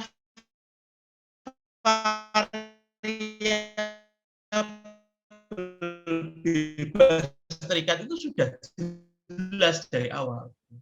Nah, begitu ya. Nah, sampai segitu saja saya pakai.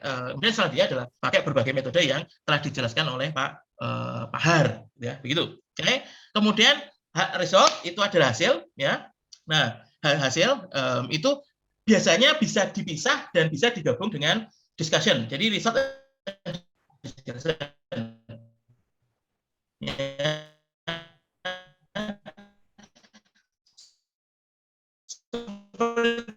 Ini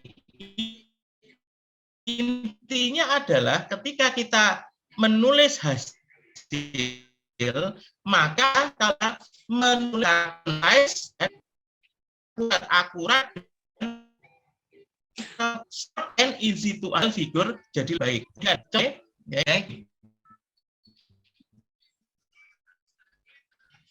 Bapak Ibu sekalian, perlu pengalaman baik bagi saya gitu ya, menggugah gitu ya. Ini adalah ketika saya menulis artikel saya bersama Matthias Smith, dan itu adalah ketika saya S2 ya, saya S2. Saat itu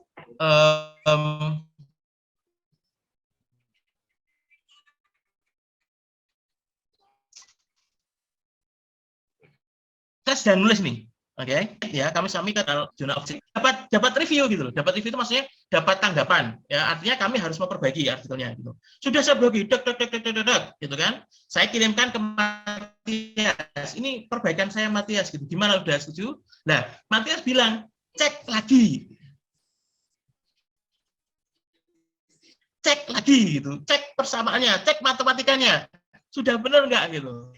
Saya cek lagi. Oke, sudah benar gitu. Saya merasa yakin banget itu. Saya merasa yakin. Saya kirim gitu. Oke, kita kirim. Kemudian akhirnya publish. Oke. Nah, ketika publish dibaca sama temannya Matthias yang di Tel Aviv University gitu. Israel gitu. Nah, kemudian ketika dibaca temannya Matthias itu meng-email Matthias gitu. Ini Matthias, ini bagus, artikelnya bagus, tapi ada satu error gitu, ada satu kesalahan gitu di matematikanya. Sederhana. Tur ya kok nggak tahu gitu loh. Nah, Matthias manggil saya gitu, manggil saya itu, kemudian Bram, agak marah beliau, agak marah. Ini kok bisa gitu? Kok bisa salah ini, gimana gitu? Waduh, iya ya, aku dihitung-hitung, oh iya, asem nih. Ternyata ada yang salah gitu. Padahal sederhana gitu, dan itu membuat beliau itu gusar gitu ya. Saya kira ada sedikit kesalahan gitu. Nah, Bapak Ibu sekalian, ini saya tunjuk ini, ya. Oke.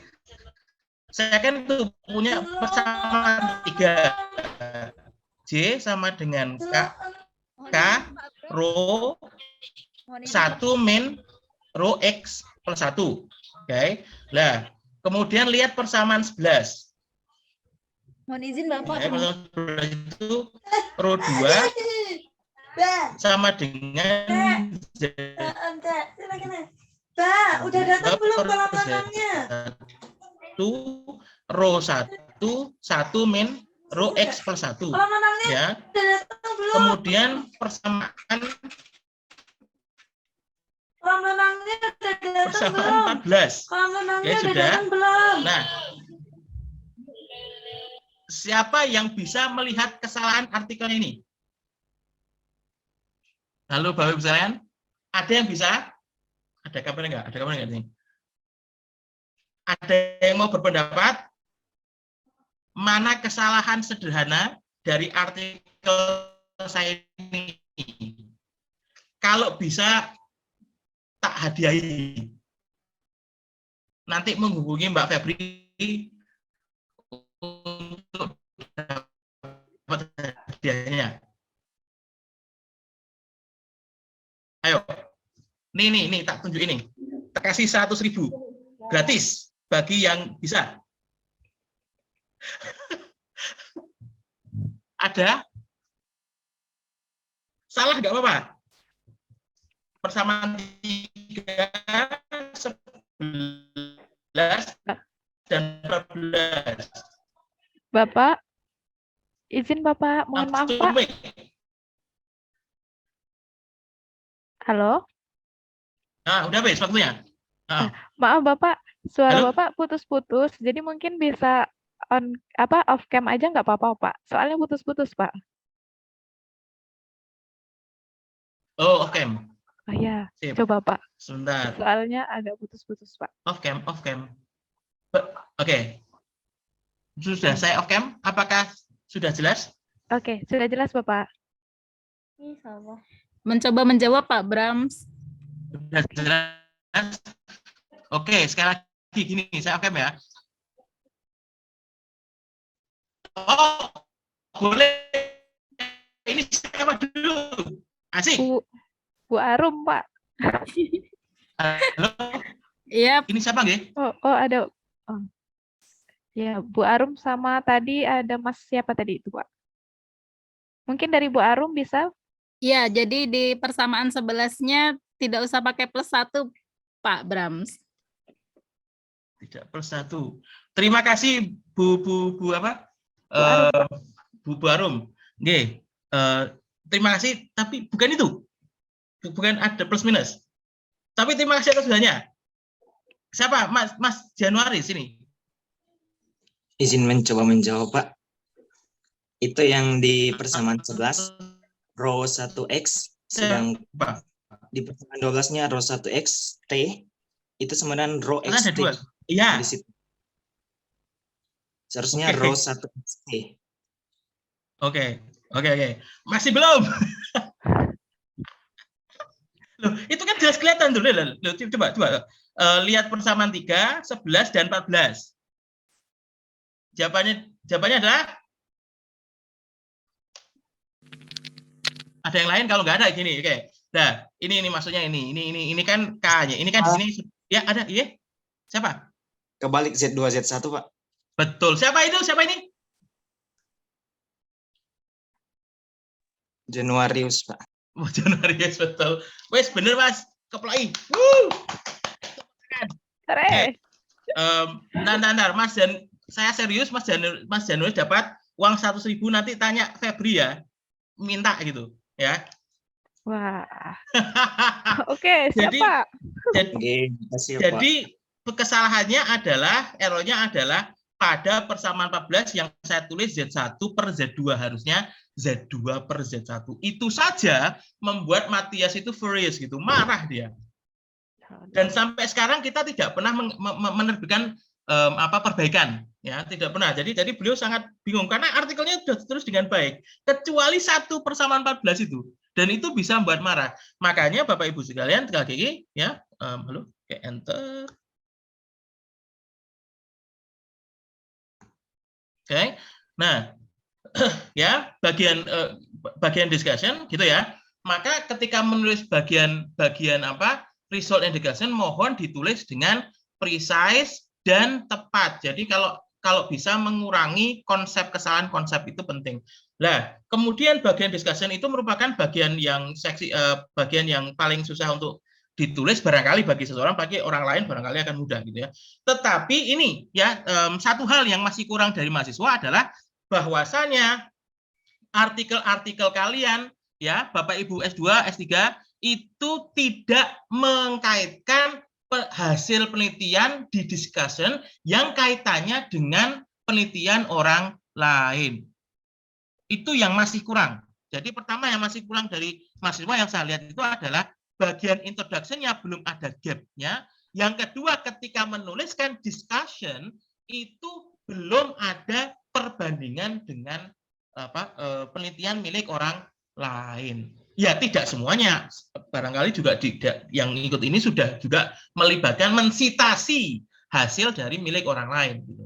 Tapi bagi yang baru menulis, mohon di dalam bagian discussion itu juga dibandingkan atau dibahas juga hasil penelitian kalian, Bapak Ibu, dengan hasil penelitian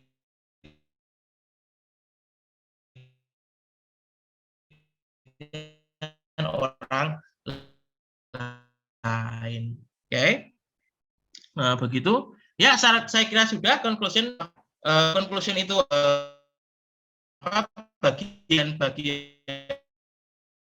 bagian sebelum ada referensi itu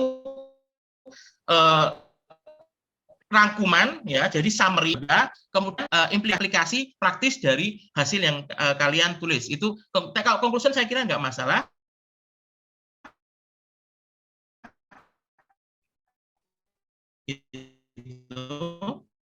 Kemudian sebentar terakhir ini, jadi kalau tidak salah ada peserta di sini Mbak Usnya ya, beliau itu sudah jadi guru ya karena kesibukan menjadi guru.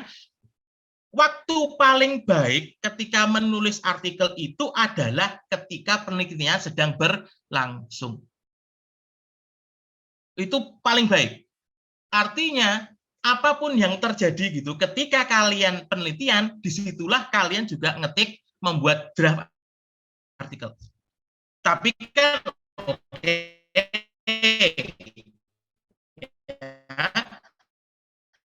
Kita nggak ada waktu deh, karena kita susah penelitian.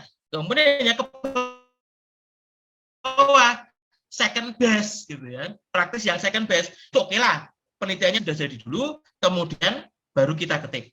Adalah ketika ya memang, jadi maaf Mbak Husna ya, memang susah ketika kita sudah lulus, kita sudah keluar dari lab gitu, maka kita mempunyai kegiatan lain, kita harus melakukan ini itu yang kemudian kesempatan untuk menulis itu semakin berkurang begitu. Ya, jadi memang ya seperti itu ya keadaannya begitu. Jadi yang memang paling bagus adalah bagi yang sekarang sedang S2 maupun sedang S3 maupun sedang menulis, ya paling baik itu ketika penelitiannya sedang berlangsung. Oke, saya kira demikian saja Bapak Ibu sekalian dari saya. Semoga apa yang saya berikan itu ada manfaatnya. Saya minta maaf kalau kelebihan waktunya. Jadi terima kasih tadi yang sudah pada menjawab. Terima kasih kepada Bu Arum, Mas Januar, kemudian nanti ada yang mau tanya gitu dan lain sebagainya yang telah menjawab, berkontribusi apa yang saya presentasikan. Untuk selanjutnya saya kembalikan ke moderator Mbak Lia. Terima kasih. Assalamualaikum warahmatullahi wabarakatuh. Baik, waalaikumsalam warahmatullahi wabarakatuh. Terima kasih Bapak. Demikian tadi materi kita pada sesi kedua siang hari ini. Mungkin sudah ada yang ingin bertanya ya Pak. Ini ada Mas Kapabihi. Monggo dipersilahkan Mas. Yo, Ya, Bi. ya Pak, selamat siang Pak Pram. Yo. Semoga Mereka sehat. kamu ya? Alhamdulillah baik Pak. Sebenarnya ada 3 pertanyaan Pak, mohon maaf pertanyaannya banyak. Yang pertama ini Pak terkait bagaimana Bapak memanfaatkan alat-alat atau metode yang digunakan itu seadanya atau sederhana sehingga bisa diterima di jurnal Q1 maupun di jurnal Q2. Pertanyaan yang kedua, apakah seorang editor itu dia bisa mencantumkan sebagai penulis Pak? Soalnya setahu saya dari pengalaman dosen di sini itu kebanyakan itu para reviewer itu mereka ingin jadi author itu loh Pak di jurnal saya gitu. Kebanyakan seperti itu. Apakah si editor juga demikian juga Pak? Yang ketiga terkait proceeding internasional. Mengapa nilai dari proceeding internasional itu jauh lebih rendah daripada jurnal Q3? Padahal dari proceeding internasional itu dia melewati editor juga Pak. Jadi kemudian editor akan dilemparkan ke reviewer. Itu sih Pak pertanyaannya Pak. Cukup, terima kasih. Baik. Langsung dijawab atau mau langsung dijawab atau bagaimana Pak? Langsung jawab ya, soalnya nanti tidak lali. Oh, oke, baik. Oke Pak. Monggo Pak. Oke Mas Bi di S1 walaupun beliau pembimbingnya adalah Pak Parno, kemudian sekarang beliau di S2 di ITB dan baik, artinya beliau banyak menggunakan alat gitu dan kemudian nampak enjoy sekali di sana dan luar biasa. Jadi selamat Mas Bi ya, terus maju. Oke. Yang pertama, aku lagi mau kok. Tuh kan. Bagaimana alat ya? Iya, alat Pak. Ya, gini. Ketika saya balik dari Inggris ke Indonesia, saya memang benar melihat bahwasanya kita harus mengakui alat-alat atau metode yang ada di lab kita, terutama yang sains fisika, itu memang tidak selengkap yang ada bahkan di ITB seperti Mas Bi sekarang atau bahkan di luar negeri. Itu maka memang motivasi saya adalah bagaimana kita memanfaatkan alat-alat yang ada ya untuk kemudian melakukan penelitian sederhana sehingga bisa diterima artikel. Oke. Lah gini memang kita yang penting gini Mas Bi, kita harus bisa meyakinkan reviewer bahwa metode kita itu benar. Itu saja untuk menghasilkan hasil ukur yang baik. Itu caranya. Nah, tapi memang susahnya kita adalah banyak Bapak Ibu sekalian ya, ketika saya menulis artikel dengan cara yang sederhana, tidak sesophisticated dengan yang di luar negeri, itu langsung ditolak saya. Oke. Jadi memang kurang kepercayaannya terhadap apa yang saya lakukan itu tinggi banget. Kenapa? Karena bahan atau alatnya memang sangat sederhana. Dan itu tidak apa-apa. Artinya berarti kita kemudian menurunkan jurnal kita, gitu, menurunkan grade dari jurnal yang ingin kita submit. Gitu, caranya begitu, ya. Jadi kalau sudah ditolak ya kita turunkan lagi misalnya sampai nasional. Biasanya kalau sudah nasional maka biasanya oh ya enggak apa-apa gitu. Artinya ya karena maklum karena keadaan di Indonesia masih seperti ini. Jadi salah satu cara jawabannya adalah tinggal meyakinkan ya bagaimana meyakinkan jurnal itu bahwa pengambilan data kita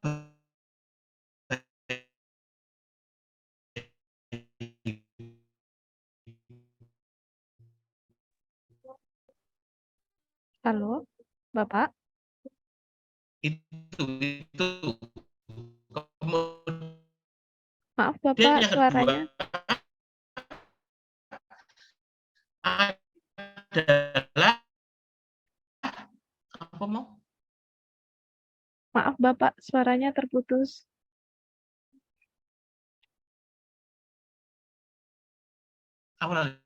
Metode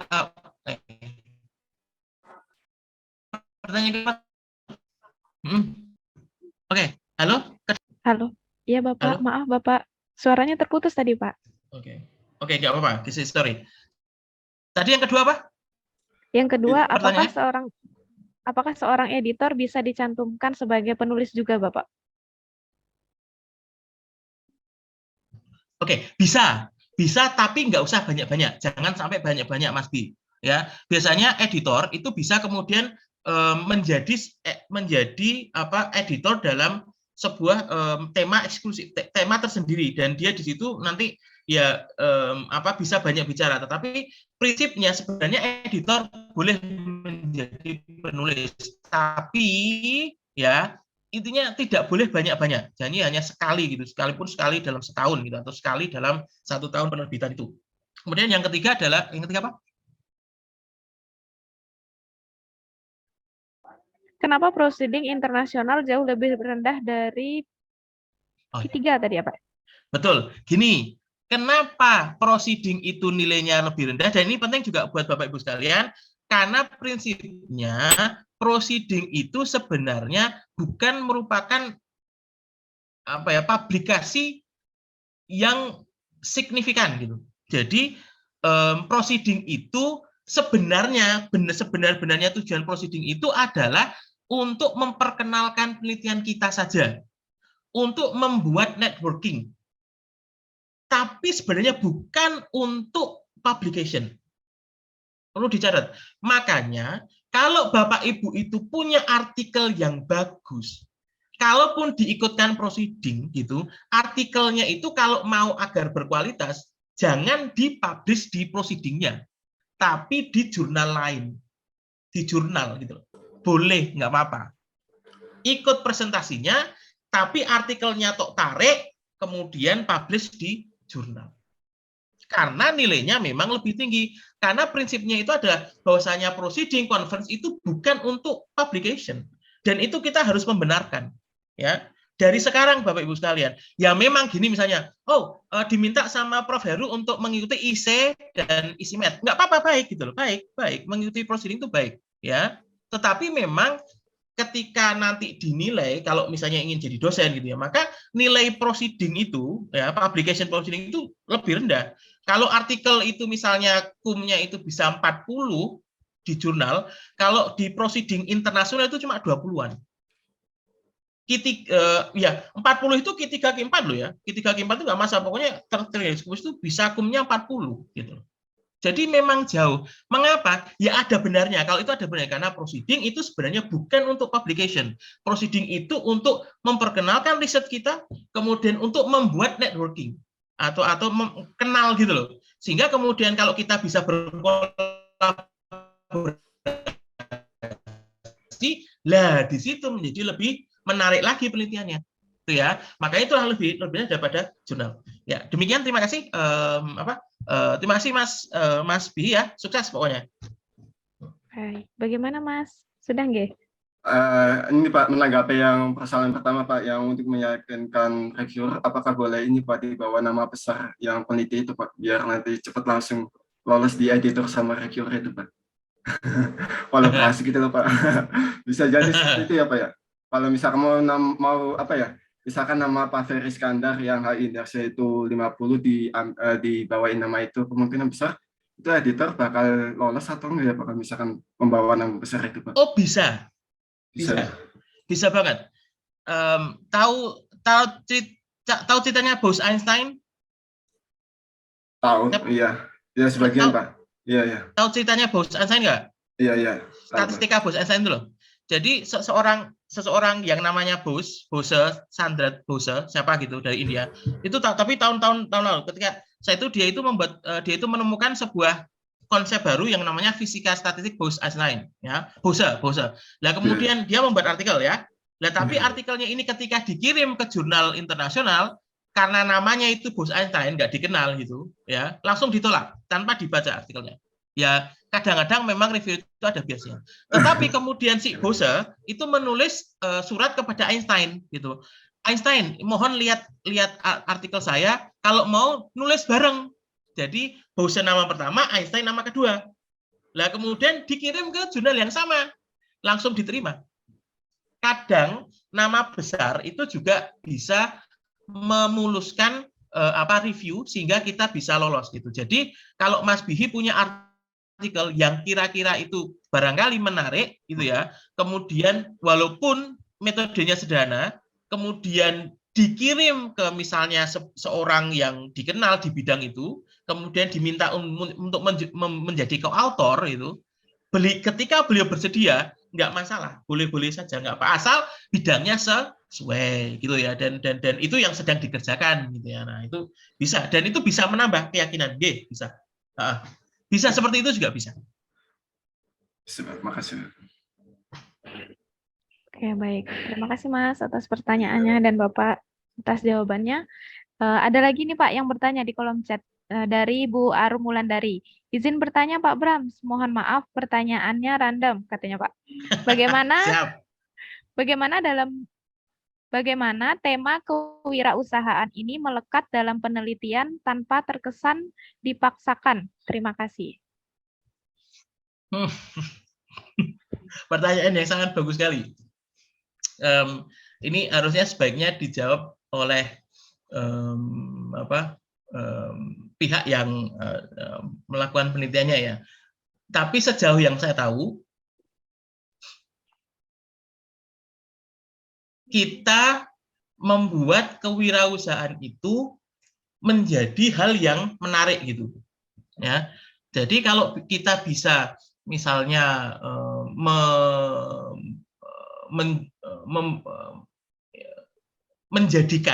menjadikan kewirausahaan itu menjadikan kewirausahaan itu sebagai suatu kegiatan atau proses yang menarik, maka saya yakin itu bisa untuk memberikan motivasi kepada sampel, kepada responden untuk melakukan yang terbaik, begitu. Itu yang paling bisa saya katakan. Jadi buatlah sesuatu itu menarik sehingga tidak dipaksakan. Kalau saya sih begitu. Karena kalau dipaksakan itu kan istilahnya istilahnya itu karena harus gitu ya kan. Tapi kalau itu harus tapi kemudian menarik, barangkali itu akan mengurangi keterpaksaan dari respondennya. Gitu. Semoga berkenan jawaban saya. Terima kasih. Baik, bagaimana Bu Arum atas Iya, jawabannya? Bapak. Terima kasih. Jadi terkadang kita peneliti pemula itu terkesan menempelkan sesuatu terhadap penelitian kita gitu loh. Biar tidak dianggap hanya menempelkan saja begitu loh, Bapak. Oke. Nah, itu oke. Nah, itu iya, oke. Itu memang benar. Itu jadi itu memang benar. Tetapi ya gini, apapun kata orang lain gitu. Kalau saya gitu, kalau itu memang suatu hal yang menarik untuk diteliti ya, atau itu hal yang ingin kita teliti, kalaupun itu tidak menarik gitu, it's fine. Kesan bahwa itu hanya menempel akan hilang kalau penelitian kita berarti. Jadi kalau awal ya begitu kita mulainya gitu. Jadi ketika kita mulai suatu penelitian, barangkali itu dianggap remeh sama orang. Tapi kalau kemudian kita terus meneliti itu mendalam, kemudian kita memulai sebuah konsep yang luar biasa gitu, tidak akan dipandang lagi seperti hanya nambah-nambahi gitu, seperti kesan hanya ditambahi gitu. Oke, siap berproses Pak Brams. Mari, Bu Wulan. Artinya gini, ide yang sederhana enggak apa-apa. Bahkan asal baru, seperti tadi, nambahi konsep, nambahi sesuatu yang kemudian klik ditambah gitu, nambah sebenarnya enggak apa-apa, asal kemudian memang benar, asal kemudian bisa menyatu, fuse gitu, fuse ke dalam konsep yang lama. Jadi konsep yang lama kemudian kita tambah dikit jadi suatu konsep yang baru yang itu menyatu. Oke gitu, itu hal yang luar biasa dan saya yakin bagi saya itu menarik, tapi ya bagi orang lain barangkali berbeda pendapat gitu maksudnya. Tapi sebagian besar perkembangan dunia peradaban itu berkembangnya hanya karena nambahi dikit gitu loh. Jadi secara filsafat, kalau secara filsafat ilmu gitu, berkembangnya ilmu pengetahuan itu ya karena nambahi dikit-dikit. Dulunya Galileo itu memperbaiki misalnya daripada kita menggunakan geosentris kita menggunakan heliosentris, itu sederhana. Kemudian Newton itu Aristoteles mengatakan bahwa benda itu hanya diam gitu kan, kalau nggak ada gaya hanya diam. Newton nambahi dikit gitu loh, tidak hanya ketika diam benda itu nggak ada gaya, kalau ketika diam dan atau ketika bergerak dengan kecepatan konstan, itu menjadi hukum 1 Newton gitu. kemudian next tadi nambahi dikit gitu, tapi kemudian menyebabkan perubahan besar di dunia. Gitu. Maksudnya kayak gitu. Jadi saya kira sebagai peneliti awal, kalau kita berkeinginan untuk melakukan sesuatu yang dari yang itu awalnya kayaknya kesannya nambah-nambah, bagi saya lanjutkan gitu. It's fine, pokoknya teruskan. Just, terima kasih. Kelebihan ya. Ya, terima kasih demikian. Oke, baik. Terima kasih Bapak atas jawaban yang luar biasa. Ini ada lagi nih Pak, dari Mbak Ayuni Nuraini. Izin bertanya Bapak, penelitian kualitatif identik dengan social science. Ada seperti studi kasus dan fenomenologi atau etnografi. Yeah. Bagaimana kita mengungkap gap dari suatu kasus atau fenomena? Dan bagaimana jika hasil penelitiannya jauh dari tujuan? Oke, yang pertama tadi bagaimana kita mengapa gap? Bagaimana kita mengungkap gap dari suatu kasus atau fenomena? Mengungkapnya, Bu? Ada di sana, ada di chat ya? Ada di, iya Pak, ada di dalam chat. Ada di chat ya. Bagaimana? Ada Pak. Menggap. Bagaimana kita mengungkap gap ya? Kita mengungkap deh. Oke, ya. Ya, oke, terima kasih. Jadi saya minta maaf kalau belum sesuai Mbak Ayuni ya, Bu Ayuni. Tapi penjelasan saya adalah di penelitian apapun gitu, dengan memakai metode apapun gitu, yang kita lihat itu adalah fenomenanya. Jadi atau kasusnya gitu. Jadi pastilah di situ itu ada sesuatu. Kalau itu memang ingin tadi dari kita baca artikel, dari kita observasi, dari kita melakukan atau dapat ilham gitu, ya pastilah kita sudah punya gambaran itu apa yang menjadi gap, apa yang menjadi kesenjangan antara yang terjadi sekarang dan yang kita inginkan gitu.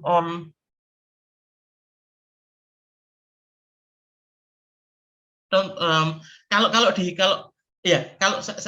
saya tahunya memang kalau saya kan lebih ke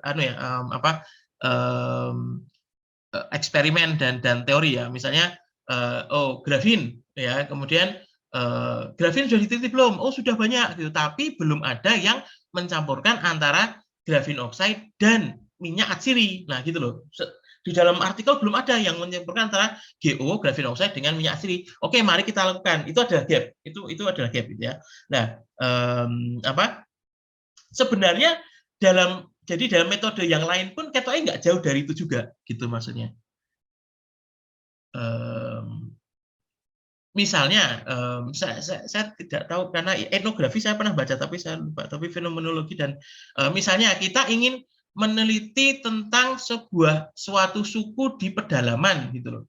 Lah, kan pastinya ketika kita meneliti tentang suku di pedalaman itu ada sesuatu yang menimbulkan pertanyaan bagaimana suku itu bisa menyelesaikan diri dalam di tengah peradaban sekarang ini yang maju misalnya. Nah, itu kan gap.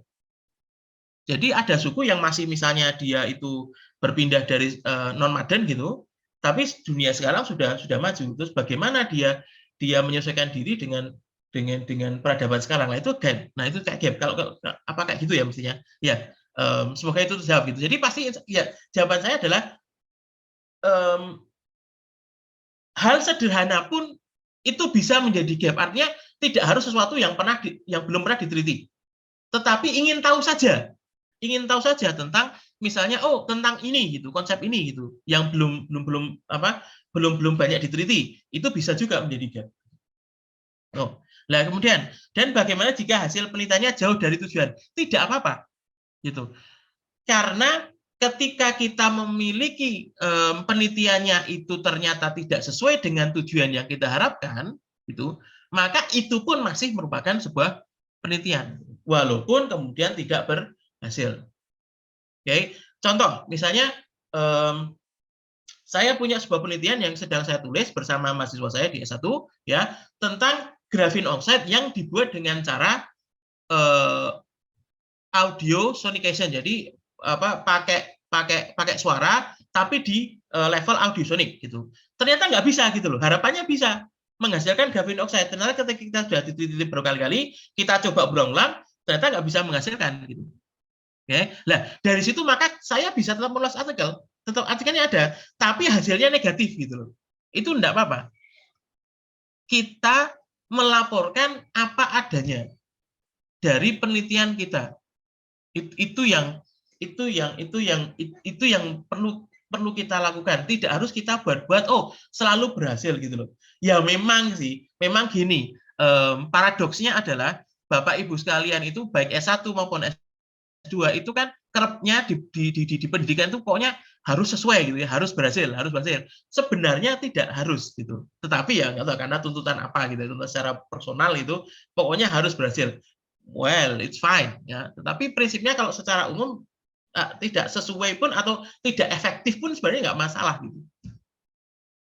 Ya, begitu. Saya kira itu cukup membantu Bu Yuni ya. Baik, bagaimana Bu Ayuni? Ya, Bu Ayuni, Pak. Ya baik Pak, terima kasih atas jawabannya. Oke, baik. Terima kasih. Mungkin ini ada satu pertanyaan lagi ya, Pak, kepada Mas Fazri Baziahi. Monggo. Silakan, Mas. Maaf, kami perempuan. Oh, Mbak. Oh ya, maaf, Mbak.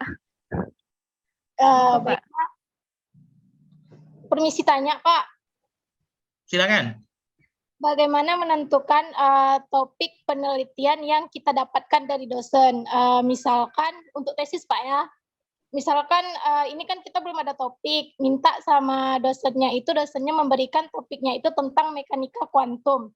Nah, kita sebagai mahasiswa, bagaimana mengembangkan judul mekanika kuantum itu untuk tesis gitu. Kalau kita cari dari artikel atau dari jurnal, apakah kita harus samakan dengan artikel atau jurnal itu? Begitu, Pak. Oke, terima kasih Mbak. Siapa dia namanya? Bukan Mas Fazri berarti? Halo, Mbak siapa ini? Fazri, Pak. Fazri itu perempuan. Oh, ini enggak. Mbak Fazri, oke. Ya, gini, terima kasih. Jadi khusus, ini ada sebuah topik yang diberikan dosen. Dan memang banyak seperti itu. Ketika saya S1, S2, S3, topik saya diberikan oleh dosen saya. Ya, jadi sama, enggak masalah. Oke. Nah, Mbak Fazri harus menyadari dulu, mekanika kuantum itu dilahirkan mulai abad ke-20. Jadi sekarang sudah 2022, berarti sudah 100-an lebih. Oke. Berarti ilmunya sudah sangat berkembang. Jadi misalnya, jadi topiknya adalah tentang mekanika kuantum, tapi ya jangan mekanika kuantum itu secara umum karena kita harus kemudian menjadi lebih spesifik. Maka tadi benar, jadi sudah benar caranya. Kita cari artikel-artikel ya yang terkait dengan perkembangan kuantum yang terbaru. Mbak Fazri tahu siapa peraih hadiah Nobel yang tahun ini 2022 siapa? Tidak, Pak, bukan dari jurusan fisika, Pak. Oh loh, gitu loh. Lah, kok tak tanya kuantumnya? Oh, ini hanya contoh gitu misalnya. Oh, Pak, hanya bertanya saja. Kalau hanya bertanya saja. Oke, ya saya lanjut ya. Tapi saya lanjut dulu. Saya kira dari kuantum, dari fisika. Nah, oke. Nah, yang pemenang hadiah Nobelnya itu sekarang itu adalah Alain Aspect, ya, Alain Aspect, dan dia itu bergerak di bidang fisika kuantum quantum information theory. Jadi quantum information theory. Artinya quantum information theory ini adalah sebuah konsep perkembangan dari mekanika kuantum yang berbicara tentang bagaimana teknologi komunikasi dan informasi itu dipengaruhi oleh mekanika kuantum. Jadi kalau misalnya kita sekarang itu komunikasi kita itu dikerjakan berdasarkan bit, ya, bit itu 101010 gitu ya. Nah, kemudian ke depannya adalah komputer itu komunikasinya itu melalui spin elektron. Jadi spin up, spin down, spin up, spin down gitu. Nah, kemudian yang menarik di sini adalah yang tidak ada di bit di komputasi klasik itu adalah terjadinya entanglement. Jadi elektron itu spin up, spin down, tapi kemudian kalau kita jauhkan kedua elektron ini, maka prinsipnya adalah kalau kita tahu keadaan elektron yang satu itu spin up, maka pasti keadaan yang lainnya itu spin down, dan itu seketika begitu. Dan itu adalah menarik untuk dieksplorasi lebih lanjut. Jadi benar. Jadi kalau kita mempunyai sebuah, misalnya dikasih topik oleh dosen, maka gini caranya. Cari kemudian di artikel-artikel sesuai dengan apa yang dikatakan Pak Bahar, gitu ya. Terutama bagian kesimpulannya, di situ kan ada saran untuk penelitian selanjutnya, dan itu pasti belum pernah dilakukan mestinya, gitu ya. Nah, tapi sesuaikan dengan bidangnya dosennya. Sekali lagi, jadi bidangnya umum, tapi dosen itu kan punya konsentrasi gitu, misalnya konsentrasi khusus gitu. Maka ketika kita dikasih topik, maka carilah judul-judul di mana itu sesuai atau sejalan dengan apa yang dilakukan oleh dosen. Itu yang pertama. Yang kedua adalah kemudian baca memang kembali lagi, entah itu membaca, entah itu mengobservasi, entah itu dapat ilham gitu ya. Ya, dari topik itu ya untuk mendapatkan judul. Begitu. Misalnya membaca, yang paling mudah itu memang membaca, kemudian sekali lagi saya ulangi, lihat di bagian kesimpulannya. Apakah kemudian apa saja yang belum dilakukan, itu juga bisa. Okay. Dan itu bidang apapun di dalam pendidikan juga begitu. Gitu. Selama misalnya dosennya bisa masih menangani apa tadi bagian apa? Yang pertama yaitu finer, yaitu visible, ya. Selama itu visible bisa dilakukan, maka lakukanlah gitu. Karena yang tahu memang dosennya, karena dosennya itu lebih berpengalaman. Oh, saya punya ide tentang ini atau judul tentang ini Pak, gimana? Tanya dosennya. Temanya sudah ada, topiknya sudah ada, tapi tinggal judulnya gitu. Nah, kalau itu sudah sesuai dengan apa yang dilakukan dosen atau menurut dosennya visible untuk dilakukan, bisa dilakukan, pasti insya Allah itu jalan. Penelitiannya jalan. Demikian, terima kasih. Semoga membantu. Mbak Fazri. Oke, baik. Sudah nggak Mbak berarti? Sudah. Oke, baik. Terima kasih Mbak. Terima kasih kepada seluruh peserta yang sudah mekanika kuantum lagi banyak digencarkan penelitiannya. Oh ya, Mas. Pak. Masih ada. Betul, Pak. Boten, Pak. Sudah, Pak. Sudah, Pak. Sudah. Oke, baik. Alhamdulillahirabbil alamin. Sesi tanya jawab kita sudah selesai pada siang hari ini. Nah, dari hasil pemaparan materi nih Pak sama sesi tanya jawab tadi, kira-kira mungkin Bapak punya closing statement untuk kita pada siang hari ini, Pak. Sama, ya terima kasih atas kesempatannya sekali lagi. Saya kira sama dengan apa yang dikatakan oleh Pak Subahar, selalu semangat, gitu ya. Teruslah menulis, karena dengan menulis itu maka kita bisa memajukan ya ilmu kita, kemudian kita bisa memajukan diri kita, kemudian menjadi yang lebih baik, menjadi lebih tahu daripada sebelumnya. Oke, nah kalau sebagaimana di skripsi atau tesis itu ada artikel, ya. Menurut saya ya tidak ada artikel yang sempurna, itu tidak ada. Yang ada adalah artikel yang selesai. Oke, jadi mohon tulislah selalu artikel, tapi jangan terlalu dipaksakan untuk sempurna. Tapi yang pasti sudah baik, sudah sesuai errornya itu typonya sudah ya sebagian besar sudah hilang ya, walaupun tadi saya lihat kan typonya saya salah juga ada salah gitu ya, tetap ya. Maka submitlah, masukkan, coba submit ke jurnal. Ya, karena disitulah pengetahuan kita itu akan makin maju dan dibaca oleh orang lain. Ketika artikel kita dibaca orang lain, berarti kalau orang itu masih ingat dengan artikel kita, maka kita akan dapat pahala jariah, insya Allah gitu loh. Jadi pahala yang selalu kan karena orang masih ingat gitu bahwa ajaran orang ini bisa tentang ini gitu, dan itu digunakan terus, itu kan amal jariah. Okay. Saya kira demikian saja dari saya. Terima kasih, selalu semangat untuk selalu menulis ya. Nanti kalau ada pertanyaan selanjutnya, monggo silakan kita berdiskusi pada waktu yang lain. Terima kasih. Saya kembalikan ke Mbak Lia. Semangat. Siap. Baik, terima kasih Bapak. Terima kasih atas semangatnya. Oke, baik. Terima kasih kami ucapkan kepada Pak Brams atas kesediaannya untuk menjadi pemateri kita pada siang hari ini. Mohon izin Bapak untuk memberikan kenang-kenangan dari kami, yaitu berupa sertifikat. Ya, ini Pak. Terima kasih. Pada tim Dekdok mungkin berikannya.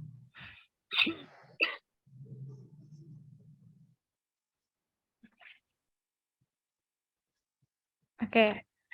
Sudah ya Pak ya. Ya, selanjutnya kita ada sesi foto bersama nih Pak, bersama seluruh peserta yang ada. Yang belum on cam diharapkan untuk on cam berikan wajah terbaiknya. Oke, di sini ada 3 slide ya. Untuk slide yang pertama, 1, 2, 3. Untuk slide kedua, oh belum, ulangin. Ulangi Pak. Ulangi. Oke, untuk slide pertama, 1, 2, 3. Selanjutnya slide kedua, 1, 2, 3. Slide ketiga, 1, 2, 3. Oke. Baik, terima kasih Bapak atas segala waktunya untuk hari ini, siang hari ini. Semoga apa yang... Ya Pak? Mbak Lia. Ya Bapak. Tadi sekali lagi Mas Januar masih tetap dapat ya. Jadi nanti menghubungi panitia. Anjay Pak, nanti dihubungi. Mas Januar nanti mohon diingatkan ya. Ingatkan aja. Nanti saya kasihkan ke panitia. Oke, Mas Hidayat, terima kasih sebagai ketua KMD-nya. Sorry. Oke Bapak. Sorry menyela. Terima kasih Bapak atas waktunya untuk siang hari ini dan ilmunya. Semoga sampaikan bermanfaat untuk kami semua dan menjadikan kami lebih semangat untuk menulis lagi Pak. Baik, saya Lia Wahyuningsi Budiarti selaku moderator bersama Pak Bram mengucapkan banyak terima kasih dan pamit undur diri. Semoga kegiatan ini dapat memberikan ilmu, pengalaman, dan motivasi. Mohon maaf atas segala kekurangan dalam penyelenggaraan kegiatan ini. Sedikit pantun, daun salam, daun katu. Wassalamualaikum warahmatullahi wabarakatuh. Waalaikumsalam warahmatullahi wabarakatuh. Waalaikumsalam warahmatullahi wabarakatuh. Saya kembalikan kepada MC Terima kita. kasih, Pak. Ya, terima kasih Mbak Lia. Terima kasih saya ucapkan kepada Pak Bram yang telah menyampaikan materi dengan sangat luar biasa, sangat menarik, dan sangat modern sekali ya Pak ya. Dan saya juga mengucapkan terima kasih kepada Mbak Lia yang telah membersamainya.